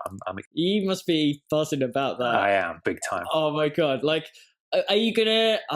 I don't know. If I was there, I'd see. Are you going to try and swim out to the Mushroom Rock and climb it? Or definitely. I don't know if you can do that. Yeah, but yeah, that'd be awesome. Yeah, definitely. And I don't know what else could you do. Like find the bit where the plane sort of, the seaplane comes up the beach where it gets shot by the laser, and where they're doing. Find the beach where they're doing the back-to-back. Countdown with Knick Knack and. Oh man, that'd be so. Oh, I'm super jealous. That'd be so good. What, are you gonna like? As far as if I still had my golden gun, I could have given it to you to take as well. That would have been perfect. As far as I understand, that the beach where they do the back-to-back thing is the beach that you land on. Basically, that's where they take you in the boat. Okay. Wow. And I know you see the bit, as Bond and Goodnight are sort of escaping. There's that sort of like flat rock at an angle that's sort of like the exit from Scaramouche's base, like that's there and everything. So I'm just gonna, I might even though we're obviously going to be reviewing this one reasonably soon, I might actually just watch the movie again quickly before I go, just to bone I up would on do that. Definitely, and check it out. So exciting times for me. So keep your eye on Facebook for some video footage of that. And I want to see, I want to see some photo stills of you with your third nipple, because I don't think the JBR listeners know that you've got a third nipple, have you? It's quite funny, really. Ordered from Amazon. I got my superfluous papillae, and and there it is. So exciting times. Ready to go. Yeah, completely. It beats winter in England any day of the week. Yeah. So that rounds up the super exciting Bond 24 Spectre news. So I'm over the moon. I'm happy. I know Gricey isn't happy, bless his heart, but I think he's going to come round. I've got a feeling he's going to come round. He'll be happier in the coming weeks. Yeah, definitely. It's funny though. It's it's physical exercise being a Bond fan. Just being excited. You like the energy that you use for the excitement is pretty impressive, really. Yeah, it's pretty crazy. Yeah. So there it is. Until next time, we'll see you again on December 26th for the ultimate Christmas Bond bumper bonanza quiz. I've been Tom Sears. I've been Chris Wright. And we'll see you next time. James Bond Radio will return. See you next time. Have a great Christmas, everyone. Bye. You had such a huge success with Skyfall. Why did you decide to do another one? What you couldn't see, of course, on radio is the look of consternation on your face when you said that. At the end of the day, it came down to the story. We invented, we created, rather brought back 3 or 4 characters in the last movie that I felt a real attachment to, and started a story for Bond that I felt we hadn't completed. And when the dust settled on the last picture and I sort of, had gone off and done other things, I really felt like it was a story I wanted to tell. And at the end of the day, that is the reason you do any movie. You just want to tell the story, and you feel that you've got a way of telling it that's specific to you. And so that was the moment. So in the end, it was the story and the script that got me back. So what is the story? Well, of course, I can't tell you. But when you see it, you will know. You will understand what I'm talking about, because it is significant. There are significant things that happen to the character in this movie that are exciting. And when I say the character, I mean Bond himself. I think we introduced the idea in the last movie with M's death that time is actually passing for the first time in a Bond movie, that people are fallible physically and emotionally, and that there's somewhere under the surface of that action movie there was a bit of a meditation on aging, and we don't tell the same story in this movie, but we definitely tell a story that is directly related to it, and that's the thing that I'm excited to do. I'm going to ask you this straight out, Sam. Is Sam Smith doing the theme tune? Oh, I can't. I've given you so much information today. I've given you the title, the cast. I brought them here to meet you. I'm not going to give you that piece. When do we find out? Just because it says Radio 1 on your microphone. When do you find out? Actually, I don't know. You'll have to ask Barbara Broccoli. But I would say, on the basis of the last one, very, very late in the day. But do you know who's doing it? Yes. Sam, Barbara just said that the budget... Barbara just said that the budget for Spectre is going to be bigger than Skyfall. What will that allow you to do? More pressure, more moments where there are things that... one of the things you learn... I suppose the fantasy I had before I directed my first Bond movie, which was last time, is that finally you get to have all the money you need to make a movie. But of course, the bigger the movie, the more the pressure... and the money is still tight, and you're still cutting things, and you're still adjusting things and tailoring it. But in a way, that's good, because it forces you to justify everything you're going to use. For me, the pressure is just as big as it was in the last one, for the right reasons, not financial reasons. Just because you want to make a great movie and you want to tell a great story, and those are the reasons that get you out of bed in the morning as well. So that's also the reason to do it. So why are you making Bond films and not running the National Theatre? Well, I think Rufus Norris would be horrified to hear you ask that question, because I love making movies, and I think the National Theatre is a serious job for somebody who has the skill to run a national organisation for up to 10 years, maybe longer. And I think they have the right person, and all I can say of his listing is, can I have a job? Is this the dream cast? Yes, it is, actually. Thank you very much. Every person I asked to do it said yes, and I couldn't be happy with them all. I'm really excited. Sam, just one on the title. Are you pleased that it didn't leak? Yes, the only thing that didn't leak at some point, I am. And so at least we felt like we had something, perhaps the biggest thing to release today. that no one had heard before. So, you're looking forward to starting work on Monday? Very much, yes. And this is marks the beginning of the year where I don't read the internet. Bye.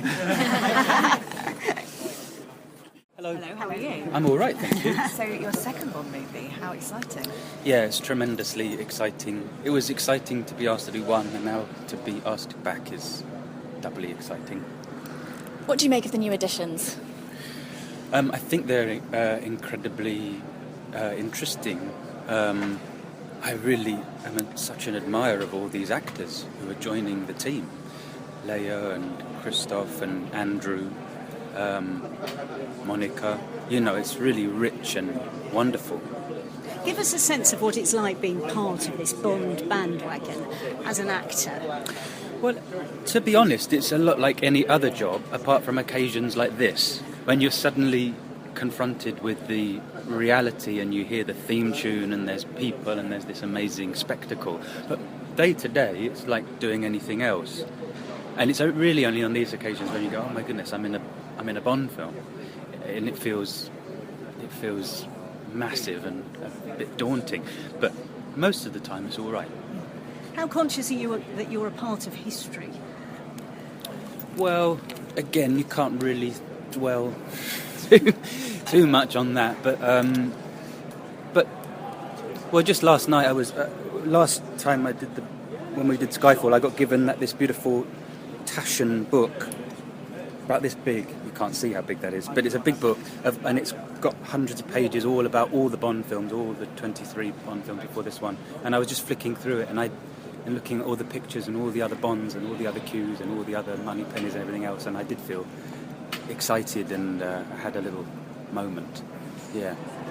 Do you know yet any of the kind of things that you're going to get, the kind of gadgets that you're going to get to play with? Or? Oh yes, but I'm not allowed to say anything. But there's a few more than last time. I think I can say that much. Ben, who would be your dream theme tune person for this film? Kind of giving us an insight into your own music taste. Who would you love to see do the theme tune? If you don't know already, of course. Well, I do know who's. Is it Sam Smith? Tell us all. I'm not allowed to say. Who was I thinking? I was thinking that someone the other day who would sound really good. Whose voice do I like at the moment?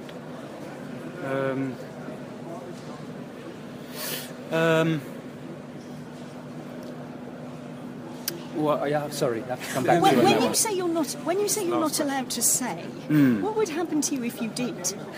I think I'd get called into someone's office and just given very stern looks and a word of warning or something, or just sort of that very disappointed look, like Ben, why are you?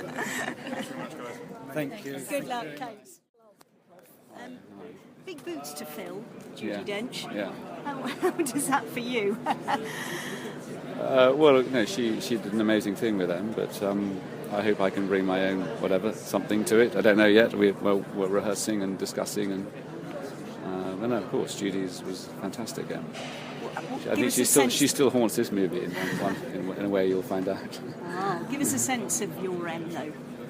I can't. It's very hard to talk about. It's very hard for actors to just describe their roles. I think actors would rather just do them rather than give a profile. I think there are sort of givens about M, though, which I think I have to honour, which is the sort of the tension between M and Bond, sort of nature of Bond's reluctance with authority, but also the fact that they need each other. This is the fact that, I'm a bloke and Judy wasn't, so there's a difference in that already, in that, just the fact of that, the gender change. So we'll see, but I love Daniel. He's great to work with, and I think with Sam behind this film, there's a sort of pretty great intelligence about honouring the elements, the things in the films that audiences love, but still trying to keep the ball in the air regarding, good dialogue, clever plot twists, keeping the audience guessing and not allowing the audience to be ahead of the game. And I think he's bringing all kinds of interesting elements that reflect current concerns within the intelligence community.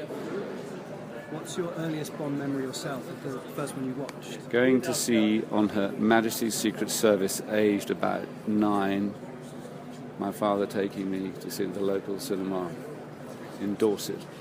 And you were a fan from the start? I was completely infatuated with this whole world of cars and women and fights and gun barrels dripping blood and things. So there's a sense of fanboyness being the ultimate end, basically, I guess. Yeah, I guess. And also, Sam and I are a similar generation, so I think, all of anyone in the sort of 40s and 50s now has that connection with it. Even when we were young, there was that between boys, there's the connection about Bond. So I think that even 30 years, 40 years later, it's still there. Yeah. Rafe, your thoughts on the new casting, new talent? I think it's a great new cast, it's an incoming cast. Andrew Scott, brilliant actor, of course. Monica, Lea Seydoux, brilliant, and Christoph Waltz is, one of the great actors that we have. And the script, will it be as good as Skyfall, which was the number one British film of all time?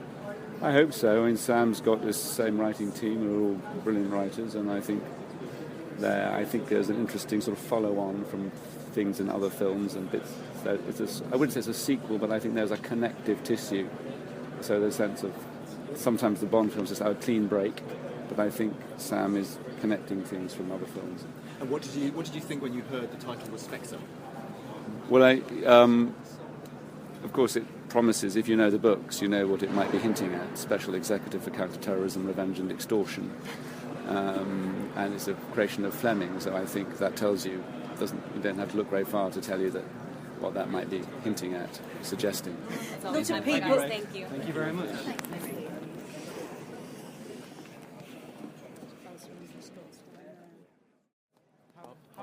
How are you feeling about being in a Bond film? Oh, come on, everybody's talking about feeling as if that would be such an interesting thing. I feel now not any different than I felt when I heard that I'm going to do it, and I hope to be able to sustain that enthusiasm until I'm done shooting. Tell us about your role. Absolutely not. Are you playing Blofeld? No, I'm not. I'm playing someone called Oberhauser. Okay. And what kind of baddie is he going to be? Can you tell us Who says it's a baddie? Why do you say baddie? I don't know. That's what everyone. That's what the rumours about. If you don't know, don't call me baddie. I'm not calling you baddie either. Your thoughts on working with Sam Mendes? You're looking forward to working with Sam? Well, am I going to stand here and say, you know what, there's one little thing that bothers me, and that's Sam Mendes? Of course I'm looking forward to working with him. The special thing about Sam, of course, in this context, is that he is a man of the classical theater. Bond is part of our mythology. So he's actually the right guy. Tell us the first Bond film you ever saw. I don't really know. It might have been Goldfinger. It might have been Dr. No. Certainly was Sean Connery. But that's one of the nice things. I mean, at least I think it's nice about the Bond movies is that they're more or less one big thing where you pick memories, thousands of memories, and they all, I'm not saying they blur into one, but they become one major story. If you said, what's your favorite episode of the Trojan War, you'd come up with several, because so I feel like that a little. How long have you known that you've had the part, and did Sam call you personally? At one point he did call me personally, and I don't really know how long I knew, because it takes a while to come together. It's not that Sam calls me, I say yes, and the thing is done in 3 minutes. So there's plenty of consideration involved. So and not all of these considerations are my personal ones. So it takes a while. I have no idea. Do you admire Daniel Craig's quality as a Bond, Christoph? You always ask these questions that are kind of self-answering. Well, love to know your thoughts. No, actually, Of course, he's a different Bond from the others, and that's good. They should be different from each other because it's a character with infinite possibilities, and the personality of the actor will actually more or less forge this very specific Bond. What I love about Daniel is this focused efficiency, professional, serious, yet the irony is always there. And the getting the job done is in the foreground. The irony is in the background. With other Bonds, it was the other way around, which is amusing, sometimes silly. Daniel is not silly. Did you ever dream of being Bond? I always dreamed about being Bond, and I was Bond from when I was 8 years old until I became an actor, and then I knew it had, finished right there. Thanks, guys. Thank you. Hello. Hi, Hello. Andrew. Radiate. Yes. So tell us about the role you're playing. What can you tell us? He's a human being. He's got black hair, although that probably doesn't translate on radio. But if you can confirm to them that I do have black hair. I will have black hair in the film. I'll probably wash it, not necessarily every day. And he's a member of the intelligence world. Are you a goodie or a baddie? My mother would say that I am a bit of both. How long have you known that you are in Spectre for? Like, when did you get the call? I got it a little while ago, but I was very excited to get. I worked with Sam before in the theatre. We did a play on Broadway together a few years ago.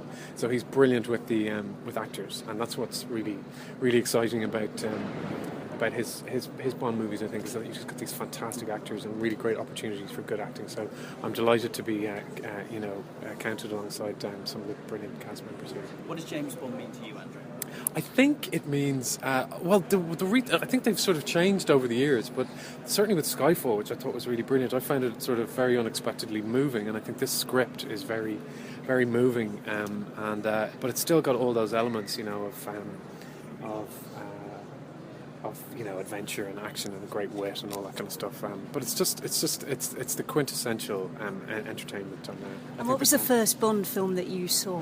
Oh my gosh, it was probably one of the Pierce Brosnan ones. I'm trying to remember. Because you're so young. Because I'm so young. Which also doesn't translate on radio, but I can confirm. Good. Did you secretly harbour a wish as a young boy to be James Bond? Not secretly. Everybody wants to be James Bond. No, I don't think I did ever want to be James Bond. But I certainly loved watching them. And they used to play the old ones on television, and it's just a world away from Dublin where I grew up. So this feels like a world away from Dublin where I grew up. And are you back in the new series of Sherlock? She's cheeky, ain't she? You just give my mum a call and she'll tell you. How much secrecy is there around this script, and how does that compare to the secrecy on something like Sherlock? My whole life is a secret. There's secrecy. Yeah, there's secrecy. It's part of the fun of it, though. We have to remember we're telling a story, and if you give all the plot and the characters away, it ruins it for everybody. So I won't do that. Andrew, one final one. Is Daniel giving you any advice on joining the 007 family? Everybody's incredibly decent, lovely people, and it does certainly feel like a family atmosphere. And so we've got to get on with making as good a film as possible, or everybody will be massively disappointed. It's an amazing year. Thank you very much. Thanks a lot.